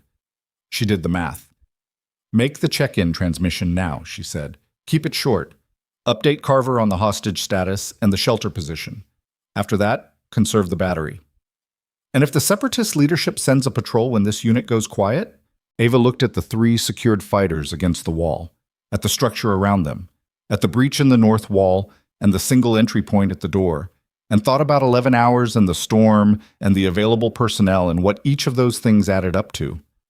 "Then we defend," she said, "with what we have." Winters looked at her for a moment. "That's a thin plan." "Yes," Ava said. "It is." She held Winters' gaze. "But we have a warm structure, 3 freed hostages, 4 operational personnel, and the storm on our side. They're not sending a patrol in the next 3 hours in this weather. When the weather breaks, aviation has a 60-minute response. That's the window. And if the window doesn't hold, then we deal with that when it happens." Winters was quiet. Outside, the storm pressed against the shelter walls with the kind of sustained force that would have been frightening in any other context and was now simply background noise, a constant and constants were manageable. "You sound like you've planned under worse conditions than this," Winters said. Ava went back to Sokolova's foot. "I've had a long day," she said. The hours moved differently in the shelter. The violence of the passage through the storm and the breach and the immediate aftermath gave way to the slower, more demanding work of sustained management. Maintaining the hostages' warmth, monitoring Sokolova's foot for circulation changes, managing the hypothermia in Asari, cycling the QRF through short rest periods so that nobody was running on nothing, watching the secured fighters for signs of coordination and finding none. Ava slept for 40 minutes at some point. She didn't intend to. She was sitting against the north wall with her back to the timber and her attention on Sokolova, and then she was being gently touched on the shoulder by Reyes, who had apparently been watching her lose the fight against her own exhaustion for long enough to decide intervention was appropriate. "I've got her," Reyes said quietly, nodding toward Sokolova. 40 minutes. I'll wake you." She wanted to argue. The argument didn't quite materialize. She slept. When she woke, it was to Reyes, as promised, and to the particular quality of silence that she'd learned to recognize after a long Arctic night. The silence that meant the wind had dropped, not completely, but significantly, and that the storm was shifting into its dissipation phase. She was at the door in 10 seconds, and outside in 11, and the air hit her differently than it had all night. Still cold, still below -20. But the horizontal ice was gone, and the visibility had opened from 30 meters to something approaching 200, and above the shelter's rocky recess, a narrow band of sky was beginning to show the pale, tentative gray of an Arctic pre-dawn. She stood in the doorway and looked at it. Winters came up beside her after a moment. "Storm's breaking. Earlier than predicted. By maybe 2 hours. Wind shifted at 0600. 2 hours early." That meant the aviation window was opening ahead of schedule, and the separatist leadership's calculation about when to move would also be recalculating, and the balance between those two things was going to determine what the next hour looked like. She said, "How's the battery?" Winters held up the satellite handset. 31%. Cold drain. "We transmitted the update at 0330. I've been holding it since. Transmit now. Storm break. Request advance on aviation window. Give them our position and status." She looked at the sky. "Do it fast." Winters was already dialing. Inside the shelter, Sokolova's foot had been through 6 hours of controlled field treatment and was showing the signs of recovery that she'd been hoping for. The white waxy areas had given way to a red-pink blush, the circulation returning in the slow, painful way that was exactly as positive as she'd told Sokolova it would be. The pain had become significant in the last 2 hours, and Ava had given the last of her pain medication and had sat with Sokolova through the worst of it, talking when that helped and staying quiet when it didn't. Sokolova was a person who preferred information to comfort, which Ava understood, so she'd given her information about the physiological process, about what the return of pain indicated, about the likely treatment course at a proper facility. Sokolova had asked good questions and gotten honest answers, and had managed 3 hours of significant pain with the contained, focused endurance of a scientist who was applying the same analytical approach to her own suffering that she presumably applied to her research. She was resilient. Ava noted it with something that wasn't quite admiration, but was close. Asari had come fully out of his hypothermic confusion by 0400 and was now alert and asking questions about the extraction timeline with the anxious thoroughness of a man who needed to understand his own situation before he could properly inhabit it. Veld had remained steady throughout, the calm anchor of a group that needed one. The three of them were alive and intact and going to stay that way, and that was the thing that mattered. Winters came back in from the doorway. "Aviation is moving up the window. Estimated arrival 53 minutes. 53 minutes. "Any word on patrols?" Ava asked. "Negative. Salas says the thermal surveillance from the FOB bird shows no movement on the northern approaches. The separatist element may have pulled back when the storm peaked." "Or they're waiting for the storm to break the same way we are." "Yes," Winters said. "Or that." The room was quiet, except for the sound of the storm still working its way down from the peaks above. and the small domestic sounds of the shelter. 3 freed hostages breathing, 2 QRF personnel on watch, 1 corporal reloading a magazine with the automatic patience of someone who did things like that to manage the weight of waiting. Ava sat down beside Sokolova. 53 minutes, she said. Sokolova looked at her. The scientist's face, which had been through 3 days of captivity and 1 night of field treatment and considerable pain, had a quality that was hard to name. Not relief exactly, because relief had to come fully to be relief, and fully was still 53 minutes away. But something close. Your hands, Sokolova said, looking at them. I know. When did you last have them properly treated? Ava looked at the left hand, the rewrapped dressing, the limited function, the frost nip damage that had gotten several hours older since Pruitt had looked at it. A few hours ago. You need a medical facility. I'm aware of that. Sokolova held her gaze with the direct, undecorated quality of a scientist who had good instincts for assessment. You've been treating us all night with those hands. The hands were workable. That's not... Sokolova stopped. Then, thank you. I don't mean that as a simple statement.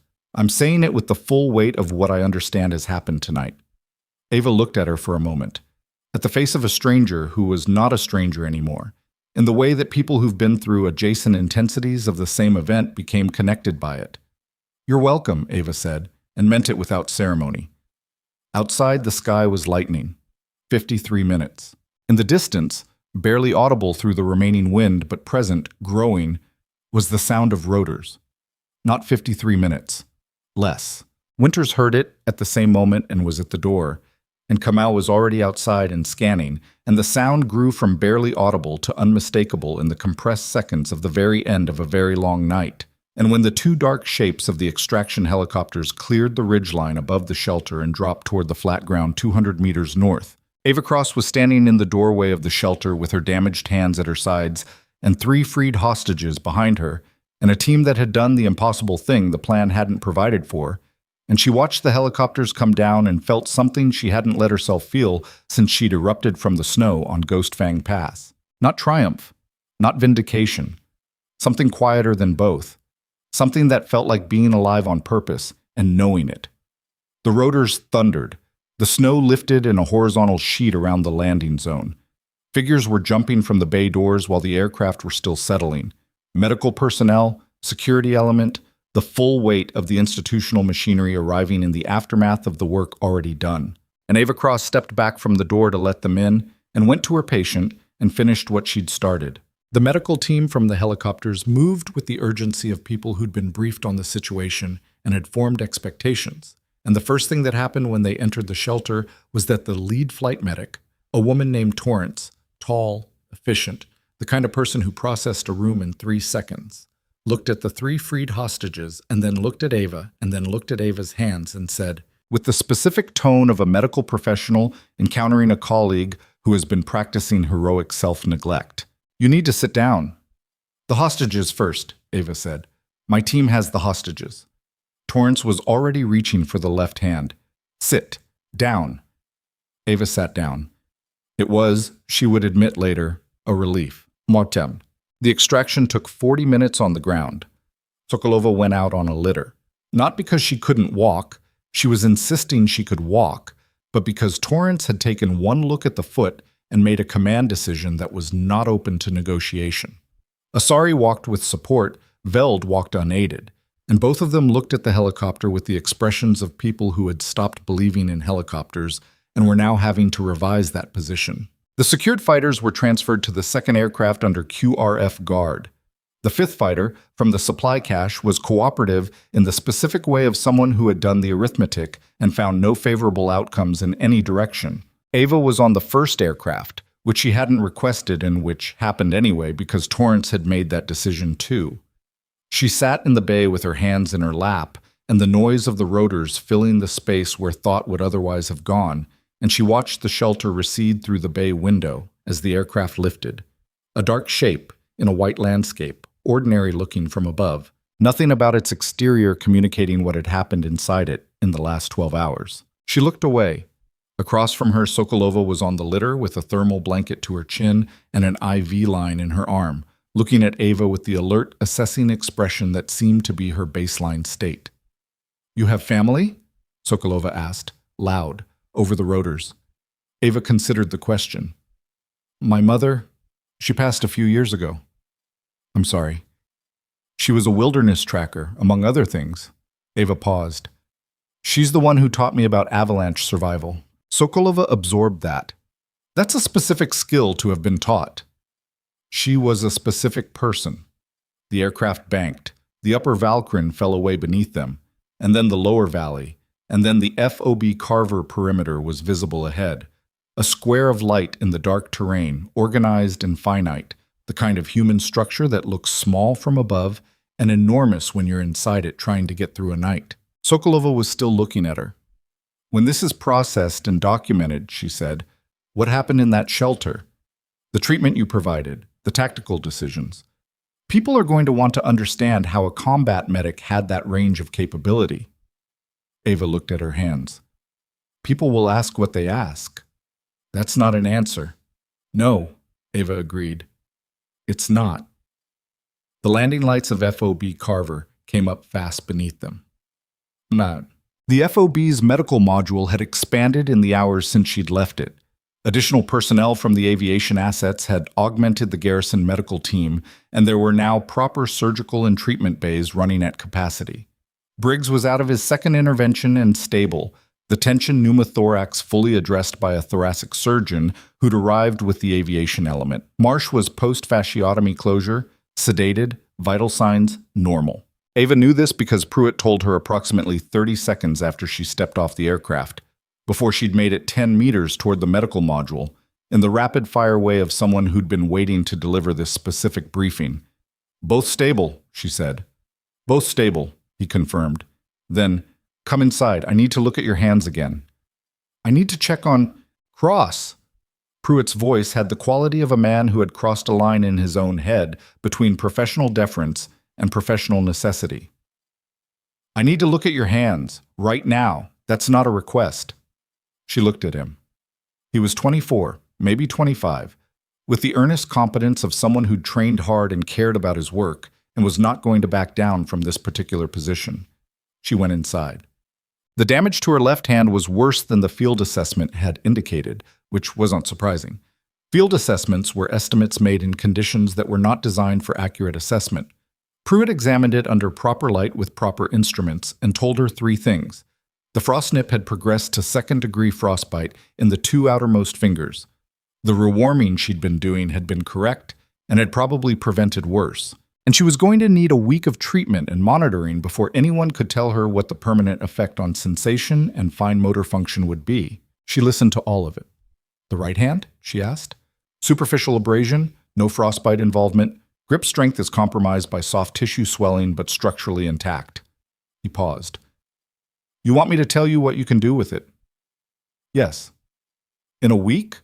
"Probably everything." "Right now?" He considered. "Basic tasks, not surgery, not fine motor work requiring pressure sensitivity." "Understood." He started the proper rewarming protocol on the left hand. Warm water bath, controlled temperature. The kind of treatment that was simple in concept and deeply unpleasant in practice because the returning circulation brought pain in direct proportion to how long the tissue had been compromised. She sat with it. After a while, Pruitt said, without looking up from what he was doing, "Torrance briefed me on the shelter, the hostage treatment, the fasciotomy on Marsh and the drainage." She waited. "I've been a medic for 3 years," he said. "I've never done a field fasciotomy." "You'd do it if you had to." "Maybe." He changed the water temperature by a degree. "You've done things in the last 24 hours that most medics don't do in a career. I'm not saying that to—" He paused, working on the right phrasing. "I'm saying it because it's true, and because I think you should know someone noticed." She looked at him, at the young, earnest face of someone doing his job with care and saying something true without making a production of it. "Thank you," she said. "You're welcome." He went back to the water bath. "Now hold still." Reed found her in the medical module at 0900. She was sitting in a treatment chair with her left hand in the warm water and a cup of actual hot coffee in her right. The first real coffee since the mission had started, brought by Voss, who had appeared in the medical module 40 minutes earlier with 2 cups, and the expression of someone who needed to do something useful and had identified this as the available option. Voss was still there, sitting against the wall with her newly set arm in a proper cast, asleep in the way that young soldiers sleep when the emergency has passed, abruptly and completely, her head against the wall and her coffee untouched on the floor beside her. Ava had put a thermal blanket over her. Reed stopped at the door of the treatment bay, assessed the room, assessed Ava, and came in. He pulled a supply crate from the wall and sat on it, at her level, same as before. "Briggs wants to see you," he said. "I'll go when Pruitt clears the hand." "He's been asking since he came out of the procedure." Reed paused. "They all have. The whole team." She looked at her hand in the water. The pain had normalized into a steady, manageable ache that she'd stopped noticing individually and had absorbed into the general background of how her body felt after 24 hours of sustained emergency. "Cross!" Reed's voice, the version that wasn't the command voice, the version she'd first heard in the drainage. She looked at him. "The debrief is at 1300, he said. "Joint debrief with Salas and a representative from Northern Command, who flew in with the aviation element." He paused. "There are questions about the mission." "There should be questions about the mission." "Yes." He held her gaze. "There are also questions about you specifically." She waited. "The shooting on the ridge," he said. "The pistol shot at 80 meters in a storm. The building breach assessment at November 4. The fasciotomy." He counted them without drama, factually, the way he'd counted casualties. "Northern Command's representative is a colonel named Ashworth. He's been talking to Salas since 0700. "What kind of questions?" "The kind that come from someone who looked at your service jacket last night and found it doesn't explain what he's been told you did." She looked at the water. "My service jacket is accurate." "Your service jacket lists 2 cold weather rotations and 8 years of combat medical experience." Reed paused. "It does not list whatever it is that produces an 80-meter pistol shot in a blizzard or a tactical building assessment that Winters described as more accurate than the intelligence package." She said nothing. "Cross." He leaned forward slightly, not threatening. The specific posture of a man who was done operating on incomplete information and had decided to ask directly. "I'm not Northern Command. I'm not Ashworth. I'm asking you because I've been trying to understand what happened on this mountain for the last 12 hours, and I'm missing something." She looked at him for a long moment, at the face of a man who had declared her dead and walked away from her burial, and who had held a headlamp perfectly still for 14 minutes while she cut into a soldier's fascia, and who had run point on a deteriorating team through an Arctic night and had not broken. Complicated. All of it. The whole of him. Complicated. "Before my medical MOS," she said, "before the cold weather rotations and the 8 years of combat medicine." She stopped. Reed waited. "I had a different designation," she said. 4 years. Special Operations Reconnaissance, Arctic and Mountain Warfare Certified, Advanced Marksmanship, Pistol and Rifle, Close Quarters Combat, Building Assessment."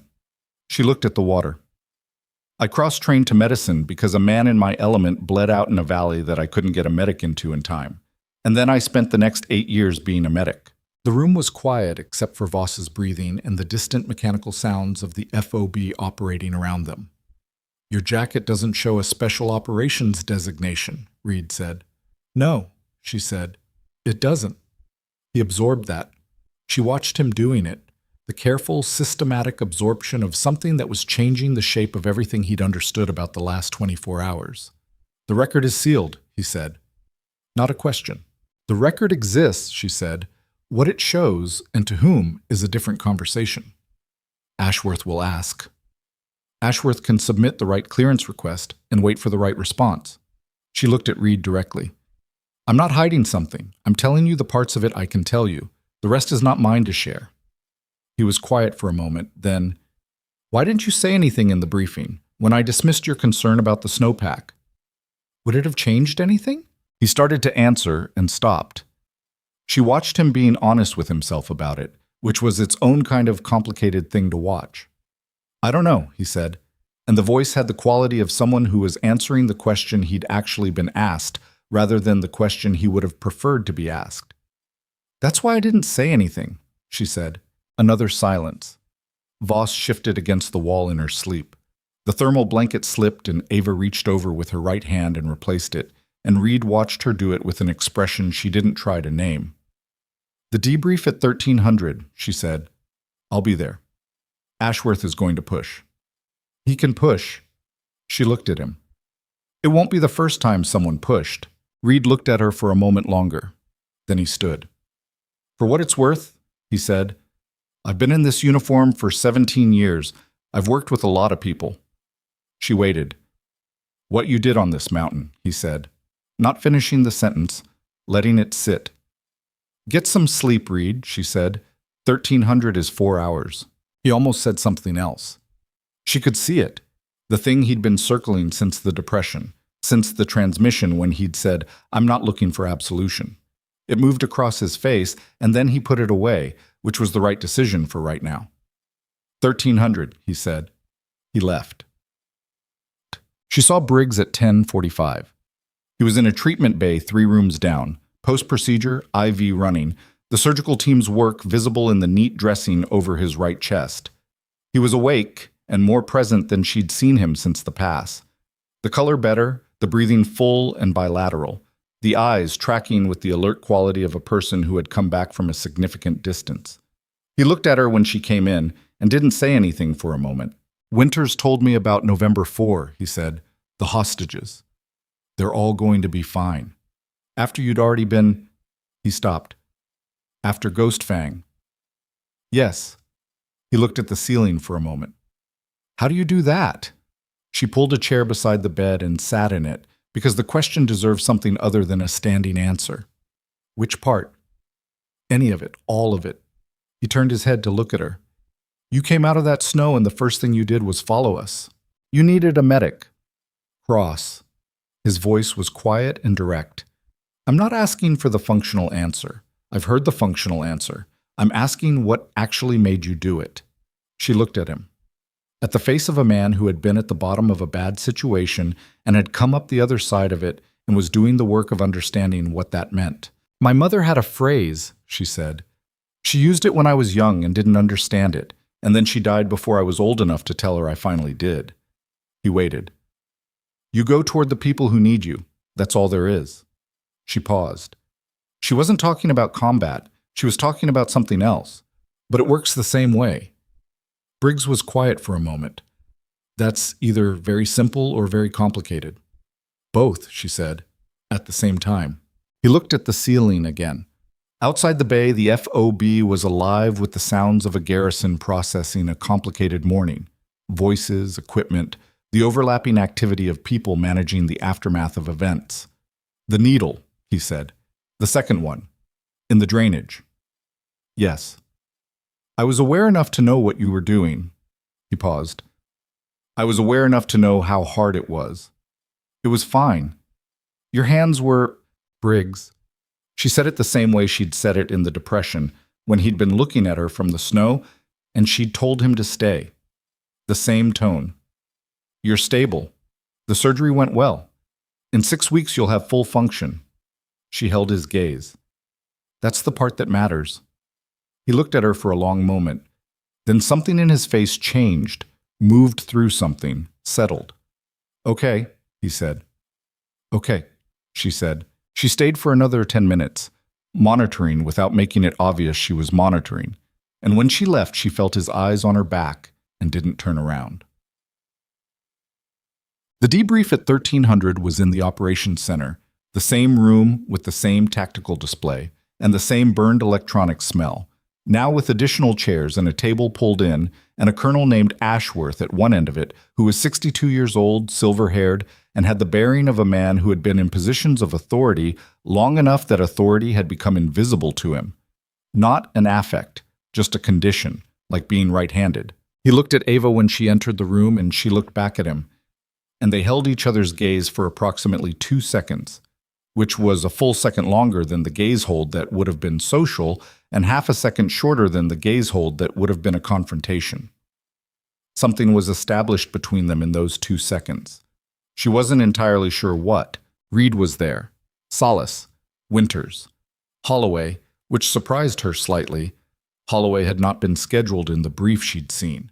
And Voss, awake now, the cast visible below her sleeve.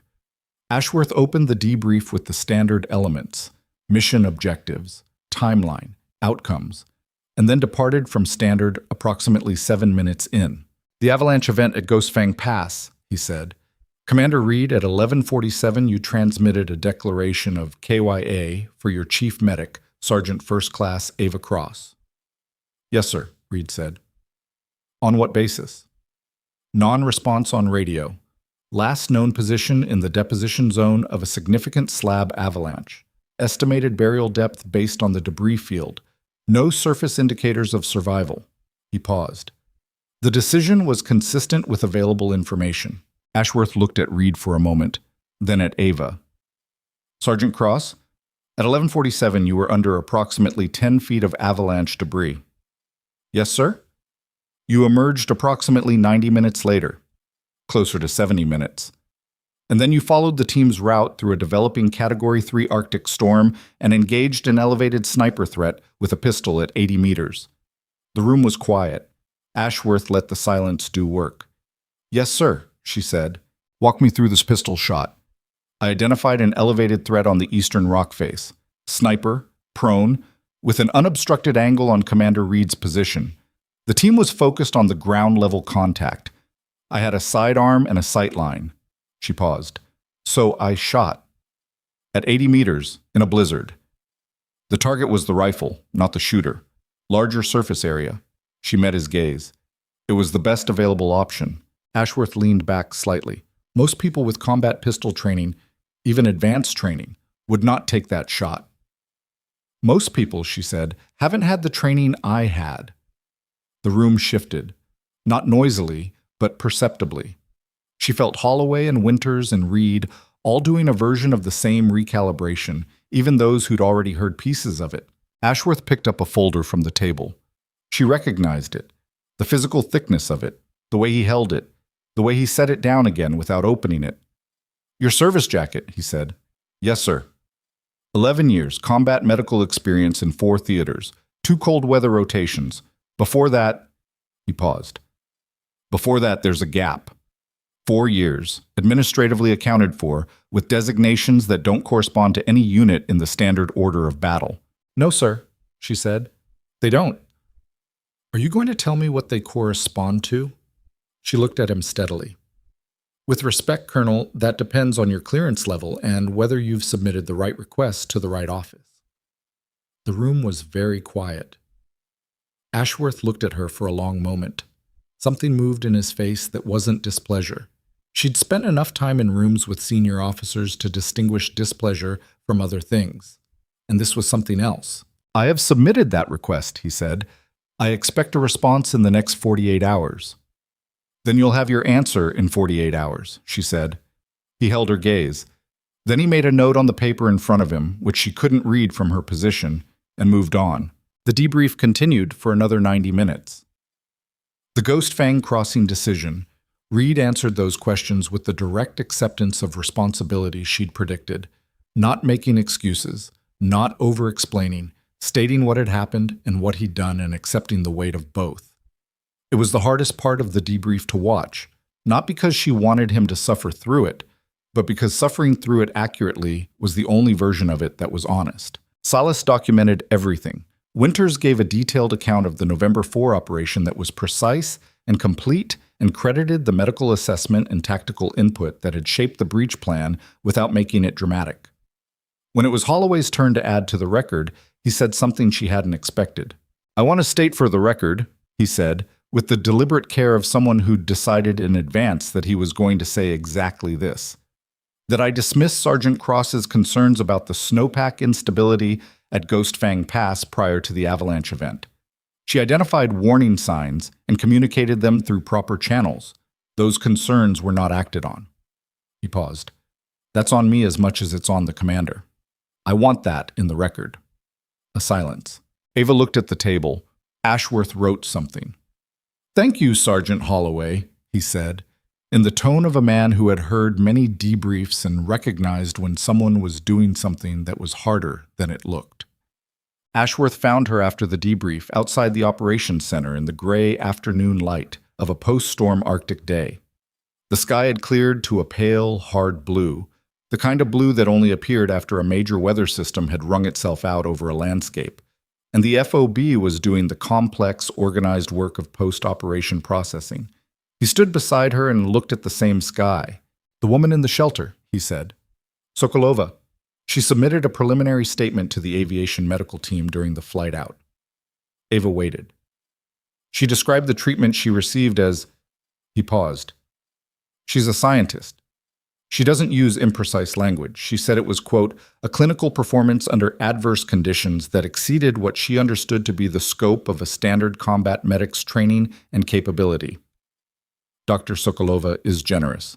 Dr. Sokolova is a research scientist who has worked in field environments for 15 years. She's not generous. She's accurate." Ashworth looked at her from the side.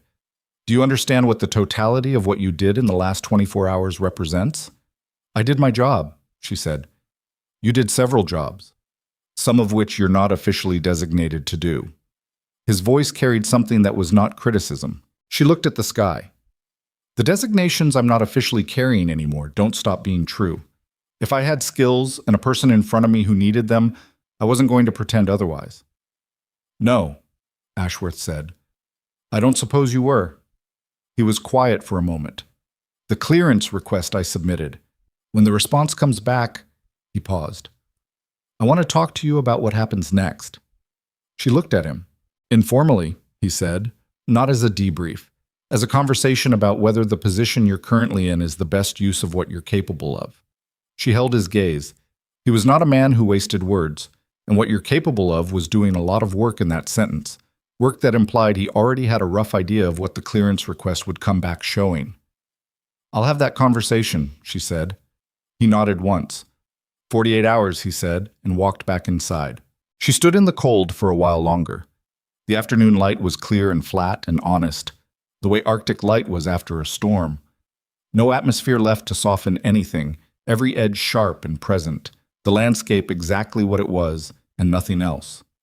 She heard footsteps behind her and knew by the cadence that it was Reed. He stopped beside her, not close. The distance of two people who had been through something together and were still calibrating what that distance should be. "Ashworth talked to you," he said. "Yes." "What did he say?" "He said he wants to have a conversation in 48 hours. Reed was quiet for a moment. "Are you going to stay in the medical MOS?" She thought about that question. About the 4 years before the medicine. About the moment in a valley when she'd made a choice to become the person who could do the things she hadn't been able to do. About 8 years of being invisible in the back row of briefing rooms, asking questions nobody listened to, carrying a pack that was heavier than anyone's comfort with it. "I don't know yet," she said. "For what it's worth," Reed started. "Reed." He stopped. "The conversation you've been trying to have," she said. "The one in the drainage and in the ops center, and 3 times since the debrief." He was still. "Say it," she said. "Or don't. But stop circling it." A long silence. The fob noise around them, the constant background machinery of a military installation processing an eventful day. "I was wrong," he said. "On the mountain. I made a decision based on what I thought I knew, and I was wrong. And if you'd made a different choice in that snow, everyone on this mountain would be dead or in a very different situation." She looked at the horizon. "I know that," he said. "I'm not asking you to do anything with it. I'm just saying it, because you were right that this was the conversation for it, and I didn't have anything else to do with it." She absorbed that. "Okay," she said. He waited, as if there was more. There wasn't more.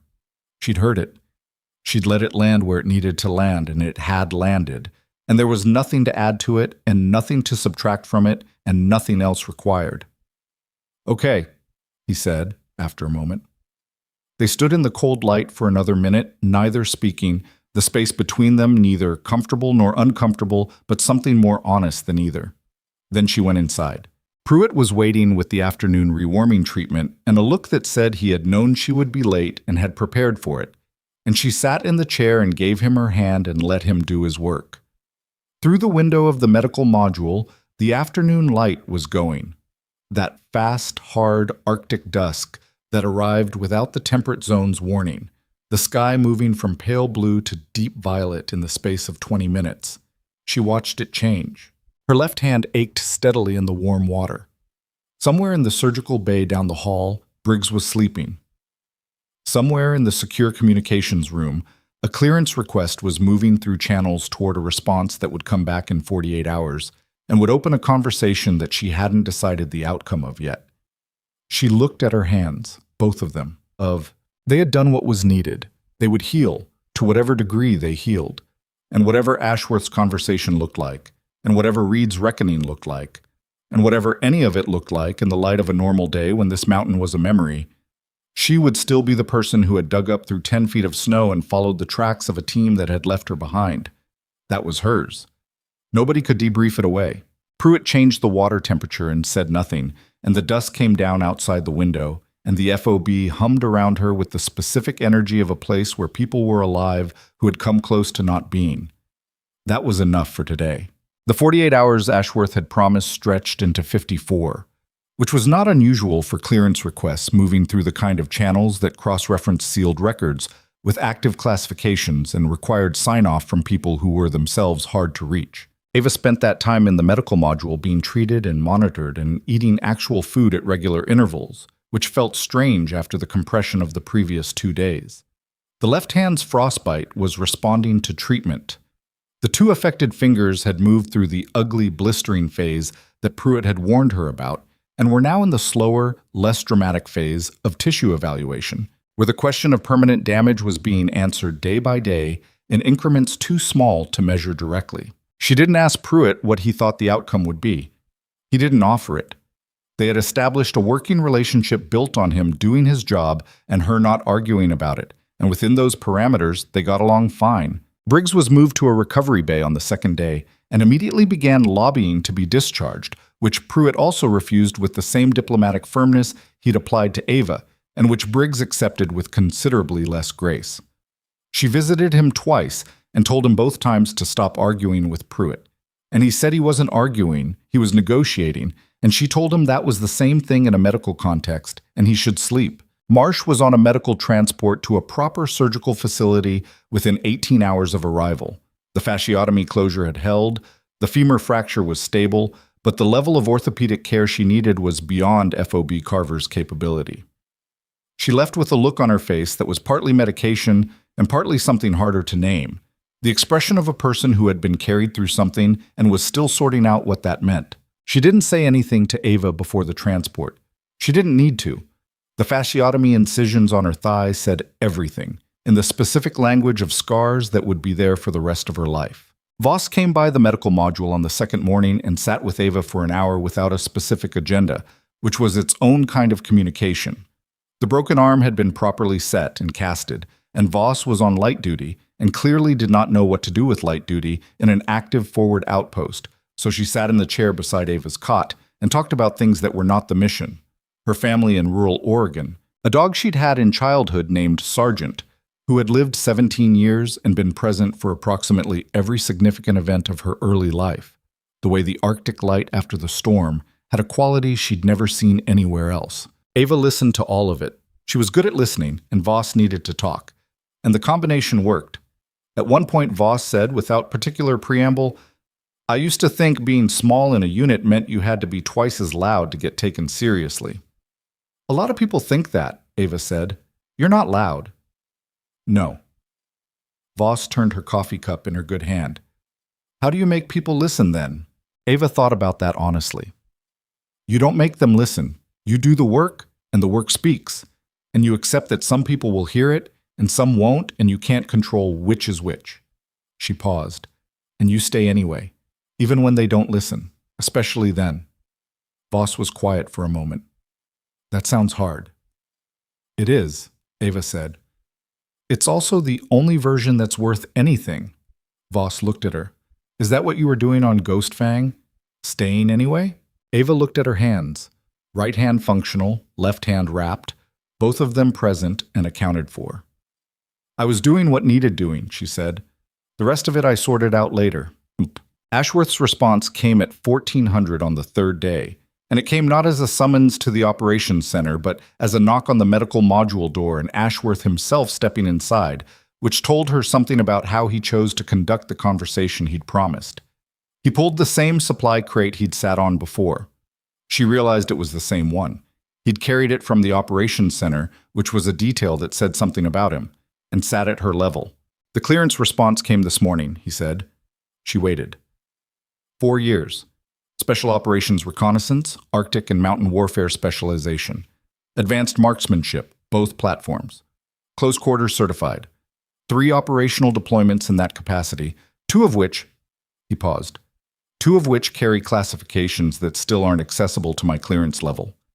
She said nothing. You were decorated in that designation, he said, twice, under a name that doesn't appear in any public record. Sir, I'm not asking you to confirm the specific operations, he said. I have what I need. He looked at her directly. What I want to understand is why someone with that background is serving as a combat medic in a Tier 2 unit. She'd thought about how to answer this for 2 days, knowing the question was coming. She'd thought about the versions of the answer that were defensible and the versions that were honest, and she'd decided that Ashworth was the kind of man who would recognize the difference. After my last deployment in that designation, I requested a transfer, she said. Voluntarily. I chose the medical MOS.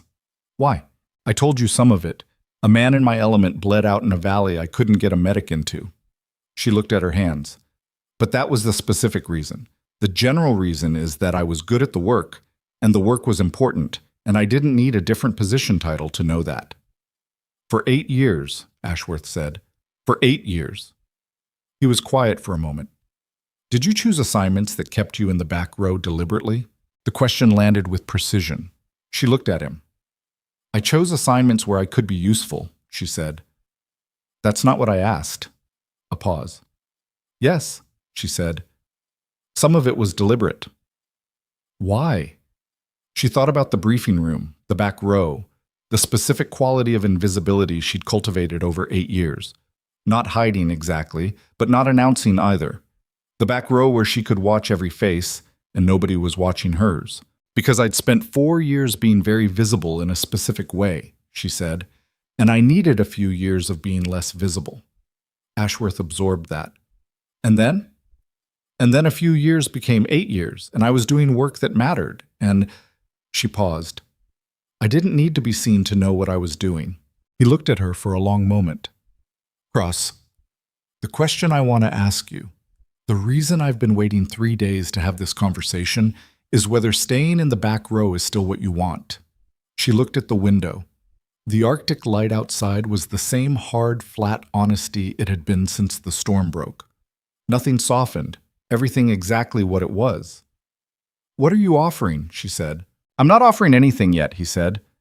I'm asking a preliminary question. The offer comes after the answer. She respected that. She looked at him.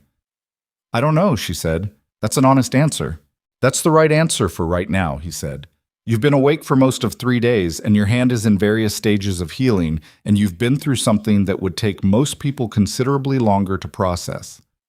He stood, picked up the supply crate, returned it to the wall with the deliberate economy of someone who did things completely. When you're back at your home station, I want to continue this conversation, in person, at my office, without a medical module and an active post-operation situation. Understood. He moved toward the door, stopped. One more thing. She waited. The formal action arising from the debrief, he said. You should know what's going in the record. She held his gaze. Commander Reed has submitted a formal report accepting full responsibility for the field decision at Ghost Fang Pass. He's requested that the report be entered into his permanent file without mitigation. Northern Command accepted the request. Ashworth paused. He's also submitted a separate commendation package for you. Actions under fire, medical performance beyond scope and designation, the November 4 operation. He looked at her steadily. I've endorsed it. She was very still. What does that mean specifically? She asked. It means several things, he said. Some of them will take time to process through the system, Some of them will require decisions on your part. He paused. But it means that what happened on this mountain is in the record. All of it. And it's not going to disappear into administrative language. He held the door. Rest. Pruitt knows what he's doing. He left. Ava sat in the medical module and looked at the empty doorway for a while. Reed came that evening. Not during the day, when the FOB was active and the operations center was running and the post-mission machinery provided a structure that made his presence about something other than what it was. He came in the evening when the module was quiet and Pruitt had done the last treatment of the day and left, and when the FOB had settled into the lower hum of nighttime operations. He knocked on the door frame even though the door was open. She was sitting on the cot, reading a technical manual she'd borrowed from the FOB's medical library. Something about cold injury management that she'd read most of twice and was reading a third time because the information was useful and because it was something to do with her hands and her mind that was not thinking. She set it down. He came in, stood near the door. He'd showered and slept since the debrief. She could tell from the quality of his presence, the difference between the Reed of the drainage and the Reed standing in her doorway. Rested, but not back to what he'd been before Ghostfang. Something had changed in the architecture of him, and the rest wasn't going to undo it. Ashworth talked to you, he said. Yes. About the commendation package. Yes. She looked at him. You didn't have to do that. I know. The formal report in your file. I know that too. He looked at the floor for a moment. The specific look of someone who has made a decision they don't regret but whose full weight they're still taking on. It's accurate. It belongs in the record. She studied him. It's going to follow you. Yes. He looked up. It should. She held his gaze for a moment. There was a version of this where she said something gracious about the commendation, about the formal report, about the decision to put it in the record without mitigation. She'd been thinking about that version since Ashworth left. She decided against it. Okay, she said. He almost smiled. Not quite. Okay, a silence. Not the tense silence of the drainage or the debrief, something different. The silence of two people who had been through the same thing from different positions and were now on the same side of it and were figuring out what that meant. Holloway wants to talk to you, Reed said. I figured. He's been working up to it since the debrief. He paused.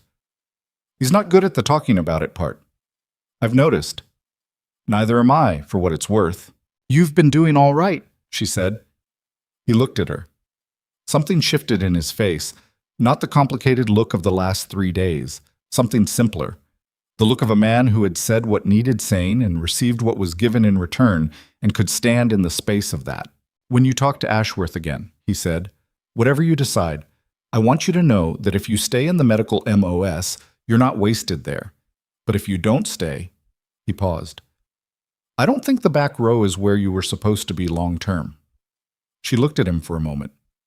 That's a big statement from the man who told me to stay close to the main element and pull back if contact developed. He absorbed that. Yes, he said. It is. A beat. I'm working on the distance between who I thought you were and who you are, he said. I'm not all the way there yet. No one is all the way anywhere, she said. That's not how it works. He looked at her. And then he did something she hadn't expected. He put out his hand. Not a salute. Not a commander to subordinate gesture. A hand offered in the way that one person offers a hand to another person when the formal categories have become inadequate. She took it with her right hand. They shook once, the grip firm and brief. Take care of yourself, Cross, he said. You too, Reed, she said. He left, and she listened to his footsteps cross the compound, and then she picked up the cold injury manual and read for another hour before she fell asleep with the light still on. Holloway found her the next morning at the mess facility, which was where people found each other at FOB Carver when they weren't looking for a formal setting. He came through the line with a tray and stood at the end of her table with the expression of a man who had made up his mind about something but hadn't yet committed to the physical execution of it. She gestured at the chair across from her. He sat. Ate in silence for approximately 2 minutes, which was not awkward. It was Holloway organizing himself, the same way he'd organized the litter construction without instruction, the same way he'd held Marcia's hand without being asked. He did things in his own sequence and at his own pace, and the sequence and pace were usually correct. "I owe you an apology," he said. "You built the litter," she said. "That's not—" He stopped. "That's not the same thing." "I know." She looked at him. "Say what you're going to say." He set down his fork, looked at the table. "In the briefing room, and on the mountain, the way I—" He paused. "I had you categorized. Small, quiet, medic, no combat record that I could see. I decided what that meant, and I stopped looking." He looked up. "I was wrong about you from the first minute, and I kept being wrong all the way until you crawled out of the snow, and then I kept being wrong in different ways, even after that." She held his gaze. "Why are you telling me this?" "Because it needs to be said." "Not for you." "I think you're fine without my apology, which is fair, but I need to say it because I need to know that I said it." She looked at him for a moment, at the face of a man who was not comfortable with this kind of conversation and was having it anyway, which was a form of honesty that cost something. "Holloway," she said, "you held a broken woman's hand for 14 minutes while I cut into her leg. You built a litter in 8 minutes in a blizzard. You were on your feet and useful every time it mattered. That doesn't— I'm not absolving you," she said. "I'm adding to the record, because the record should be accurate." She held his gaze. "You were wrong about me before. You were not useless when it counted. Both of those things are true." He looked at her for a long moment. "How do you do that?" "Do what?" "Hold both things at once." She thought about it. "Practice," she said, "and the understanding that people aren't one thing." He was quiet, picked up his fork, put it down again. "Fallujah," he said. "I mentioned it before." "You did? I lost a medic there, early in my second deployment." He looked at the table. "He was small, quiet. Everyone in my unit had him categorized the same way I had you." He paused. "He died doing things we should have seen he could do, and we only understood it after." She was still. "I thought I'd learned something from that," he said. "I thought I'd moved past the categorization." He looked up. "I hadn't." She looked at him for a long moment, at the weight of what he was carrying and had been carrying, probably, since the moment he'd watched her emerge from the snow. "You're going to carry that," she said. It wasn't a question. "Yes." "Okay," she said, "but don't let it make you useless. It doesn't help him, and it doesn't help the next person." He held her gaze. Something moved through his face. Not resolution, not closure, but something more honest than either of those. The specific expression of a person accepting a thing they can't change and deciding what to do from here. "Roger that," he said quietly. They finished breakfast in the kind of silence that wasn't empty. The transport out of FOB Carver was 4 days after the mission, on a clear Arctic morning that held the specific beauty of the region at its best. The sky a deep, clean blue, the snow catching the low-angle light and throwing it in flat, brilliant sheets, the mountains of the Valkyrin Range standing in the distance with the indifferent permanence of things that have been there a long time and will remain. Ava stood on the tarmac and looked at the mountains. Ghost Fang Pass was visible from here, not as a specific feature, but as a section of the ridgeline that she could identify by memory, by the shape of the terrain on either side. From this distance, it looked like nothing. A notch in a ridge, the kind of place you'd pass through without noting it. She noted it. Briggs came up beside her on the tarmac, cleared for transport after 3 days of post-procedure monitoring. He was moving carefully, the bilateral breathing still new enough to be conscious of, the right side of his chest carrying the particular awareness of repaired things. He stood beside her and looked at the ridge. "I keep thinking about the second needle," he said. "Stop thinking about it," she said. "I can't." He paused. "It was a good thing to do. It was a necessary thing. There's a difference." He was quiet for a moment. "What's the difference?" She thought about it. "Good things you do because you choose to. Necessary things you do because someone's going to die if you don't." She paused. "Sometimes they're the same thing. Sometimes they're not." "Which was it for you? On the mountain?" She looked at the ridge. "Both," she said. "At different points." He nodded slowly. "When you followed the tracks," he said. After he declared you. After they left. That one feels like a choice. She was quiet for a moment. My mother used to say you find out who you are in the gap between what you have to do and what you choose to do. She looked at the ridge. I think she was right. Briggs stood in silence for a while. Then, I'm going to recommend you for the advanced trauma instructor position at my home station, when I get back. She looked at him. I know you didn't ask, he said. I'm doing it anyway. I may not be in the medical MOS much longer, she said. He looked at her. Yeah? Maybe. There's a conversation I have to have first. With Ashworth. Yes. He considered that. Whatever you decide, he said, you should know that the medic who follows you in any position you leave is going to spend a long time being compared to someone they never met and can't find in the official record. She looked at him. The specificity of what he'd said landed in the exact place it was aimed. Get on the transport, Briggs, she said. He almost smiled. Yes, Sergeant. The formal recognition came 6 weeks after the mission, at a ceremony at a base installation that was neither large nor small, and that had a gymnasium that had been pressed into service as a venue, the way military venues always were. Folding chairs, a small raised platform, the specific smell of institutional wood polish and old air. Ava sat in the front row in her dress uniform and thought about all the time she'd sat in the back row. The citation was read by a general officer she'd never met, in the specific formal language of military recognition that rendered everything into a precise, passive construction. In the face of overwhelming adversity, demonstrated exceptional valor. And she listened to it the way she listened to things that were about her but also not quite about her. Because the citation described events that had happened, but in a register that made them feel like someone else's story told correctly. Colonel Ashworth stood to her right during the reading. He'd called her to his office 8 days after her return, the conversation he'd promised. And what had happened in that office was still processing in the way that significant decisions process, slowly and not entirely in conscious thought.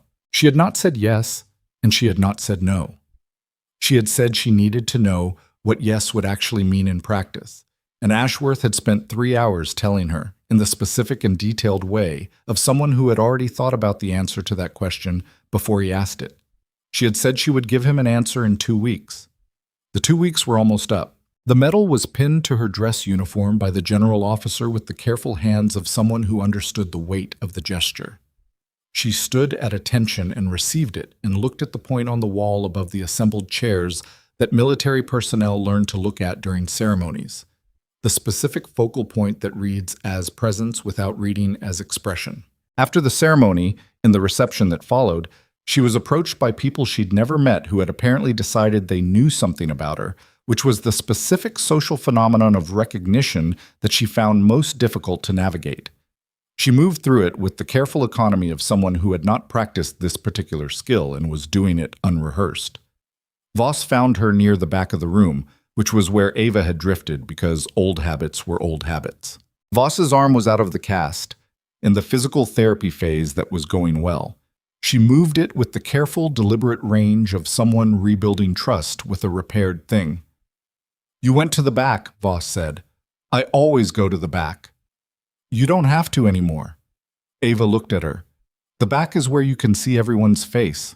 Voss looked at the room from their position, the gathered personnel, the conversations, the folding chairs pushed back to clear the floor. That's true, she said. You can see the whole room from here. Yes, Ava said. You can. Voss was quiet for a moment. I applied for an advanced medical cross-training program, she said. Ava looked at her. You didn't say anything about it, Voss said quickly, so I know it's not. I'm glad, Ava said. Voss paused. Yeah? You have good instincts under pressure, and you don't stop moving when things are hard. That's most of what medical work actually requires. She looked at the younger woman. The rest is learnable. Voss looked at her with the expression that Ava had seen on her face in the depression at Ghost Fang. That specific combination of recognition and something harder to name, the expression of someone who is being seen accurately and is still adjusting to it. Will you? Voss started. I mean, if I have questions about the program or... Yes, Ava said. Ask them. Voss exhaled, smiled briefly with the quality of someone who doesn't always know what to do with good news. Okay, she said. Okay. She drifted back toward the main body of the room, and Ava watched her go. The careful movement of the recovering arm, the straightness of the spine, the way she moved into the group with the specific quality of someone who was learning to take up the space they were entitled to. She called Ashworth from a quiet room off the main corridor 2 hours after the ceremony ended. He answered on the second ring. Cross, he said. Yes, she said. A pause. Yes to the conversation, or yes to the position? Yes to the position, she said, with the conditions we discussed. A brief silence. Not surprise. Ashworth didn't do surprise easily. Something more like the specific quality of a man confirming a calculation he'd run several times. The conditions are acceptable, he said. I'll have the transfer paperwork initiated this week. I want a medical certification retained, she said, current and active. That's already in the package. And I want the training component we discussed to be a real component, not a secondary assignment that gets canceled when operations requirements conflict. Cross, his voice was steady. I told you it would be real. I meant it. She paused. I know you did, she said. I'm saying it again because it matters. I know why you're saying it again. A pause. It matters to me too. The training component is the whole point of the position, not a secondary assignment. He paused. You'll be working with people who need what you know. That's the structure. She looked at the window of the quiet room. The base installation outside, the gray afternoon of a temperate zone winter that felt almost warm by reference to where she'd just come from. Okay, she said. Okay, he said. Welcome back. She ended the call. She sat with the phone in her hand for a moment, in the specific quiet of a decision made and not yet fully inhabited, the gap between the choice and the life the choice would build, which was always a strange territory. She thought about the back row. She thought about her mother's phrase, the one she'd quoted in the shelter to Sokolova and in the hospital bay to Briggs. You go toward the people who need you. That was where it had always taken her. The drainage, the shelter, the needle in the dark, the conversation she'd just finished. She stood. She found Holloway outside the gymnasium, in the cold, standing with his collar up and his hands in his jacket pockets, looking at nothing in particular with the focused attention of a man thinking. She stopped beside him. Cold enough for you? He said. After Valkyrin, everything feels tropical, she said. He almost laughed. Not quite. Fair. They stood in the cold for a minute. I heard you're taking a new position, he said. Word travels. Military. He shrugged. What's the position? Training, she said. Advanced medical and tactical combined. Working with people coming up through the system. He looked at her. Teaching. Among other things. He was quiet for a moment. You'll be good at that. I might be terrible at it, she said. Teaching is different from doing. No, he said. Some people can do things but can't break them down for someone else. You can do both. He looked at her. I've been watching how you explain things when you're working. You don't assume people know what you know. You just... He paused. You just show them and let them figure out what it means. She looked at him, at the face of a man who had been watching more carefully than he'd admitted, for longer than she'd known. Don't let the next quiet person in your unit get categorized wrong, she said. No, he said. I won't. She held out her left hand. The one that had dug through 10 feet of snow, that had done the needle in the drainage, that had been through the frostbite and the treatment and the slow, uncertain healing that was still ongoing. The function was mostly restored, not completely. The 2 outer fingers still had a reduced sensitivity that might be permanent or might continue to improve, and she'd accepted that the final answer was still being written. Holloway looked at the hand for a moment. Then he shook it, carefully, with the specific care of someone who understood exactly what they were shaking. Take care of yourself, Cross, he said. You too, Holloway. She walked back inside. The training facility was at a different installation, 8 hours by transport from the base where the ceremony had been, at a location that was cold in winter and cold in summer by the standards of most places people came from, which she had decided was a feature rather than a problem.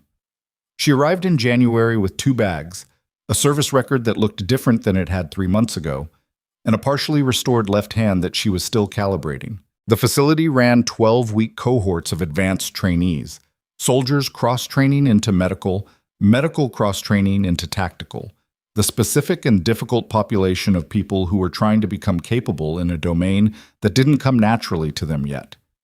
She'd been told to expect resistance, questions about her credentials, the specific skepticism of people who hadn't seen what she'd done and were starting from what they could find in the record. The record, Ashworth had told her, was no longer incomplete. Her first cohort had 22 trainees assembled in a classroom on the first Monday morning in February. She walked in and stood at the front of the room, not behind the desk, at the front, and looked at them. They looked back. The evaluation in their eyes, the sizing up, the specific rapid assessment that soldiers did when they encountered new authority. She let them look. "I'm going to tell you something on the first day that most instructors tell you at the end," she said. "The gap between what you can do and what you think you can do is the most important territory in this program. What we're going to do here is expand what you can actually do, but the expansion only works if you're honest about where you're starting. That means being wrong in front of other people and not dying of it. It means asking the question that sounds stupid and turning out to be right. It means being the person who doesn't know yet and being that person visibly in front of everyone until you know." The room was quiet. "The people who struggle in this program are not the people who don't know things," she said. "They're the people who decide they already know what they need to know and stop looking." She paused. "Don't do that. The situation you'll eventually face in the field will not cooperate with what you decided in advance." She looked at the room. 22 faces, all of them in the specific early cohort state of watching and assessing and not yet having enough information to know what they were in for. In the second row, third seat from the left, a young woman with the quiet, contained posture of someone who had been spending time in the back row for exactly the reasons Ava had spent time there. Not because she'd been told to, but because watching was how she learned, and she hadn't been given reason to think the front row wanted her. Ava looked at her for a moment. The young woman met her eyes and then looked at the desk. The reflex of someone who'd been made to feel their attention was presumptuous. "Eyes up," Ava said. Not specifically to her, to the room. Everyone looked up. "We start today," she said.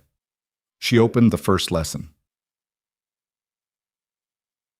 Months passed the way they do when you're working hard at something that matters.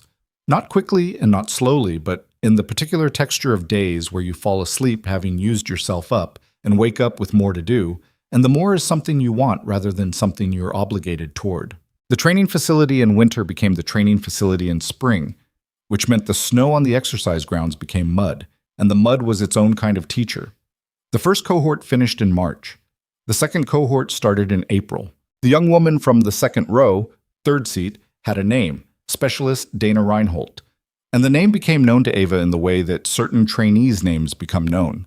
Not because of failure, but because of the quality of attention she brought to every lesson, the questions she asked that were 3 steps ahead and 1 step sideways, the specific precision with which she performed procedures that she'd understood before she'd been shown them. She was quiet.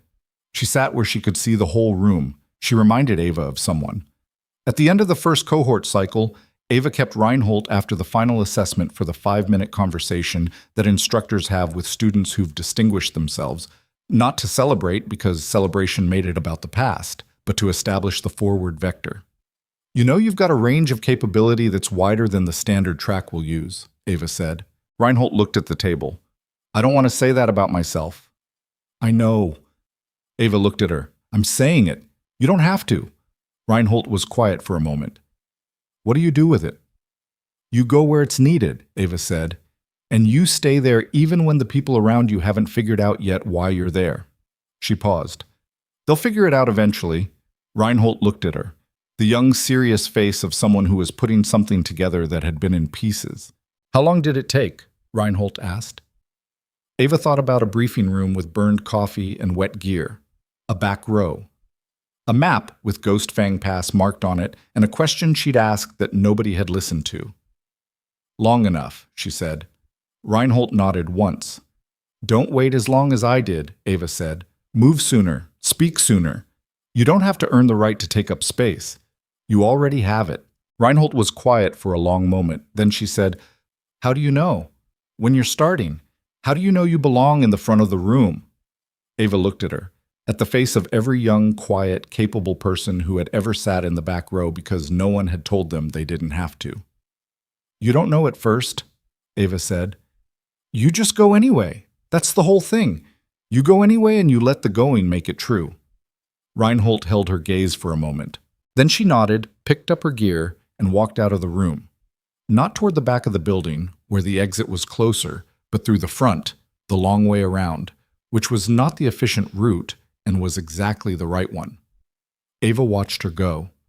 She thought about 10 feet of snow, about the sound of boots walking away, about the choice she'd made in the dark, before she'd known what it would cost and before she'd known what it would build. She thought about her mother, who had been a wilderness tracker and had known which way was up even when you couldn't see it, and who had told her daughter early and often that the only real measure of a person was what they did when no one was watching and nothing required them to do anything at all. She stood in the empty classroom for a moment. Then she picked up the materials for the next lesson. Tomorrow, a new cohort. The work continued. The strongest people in any room are rarely the loudest ones. They're the ones who stayed when it would have been easier to go, who went toward what was needed when the path was dark and the outcome uncertain, and who never once waited for permission to be exactly who they already were.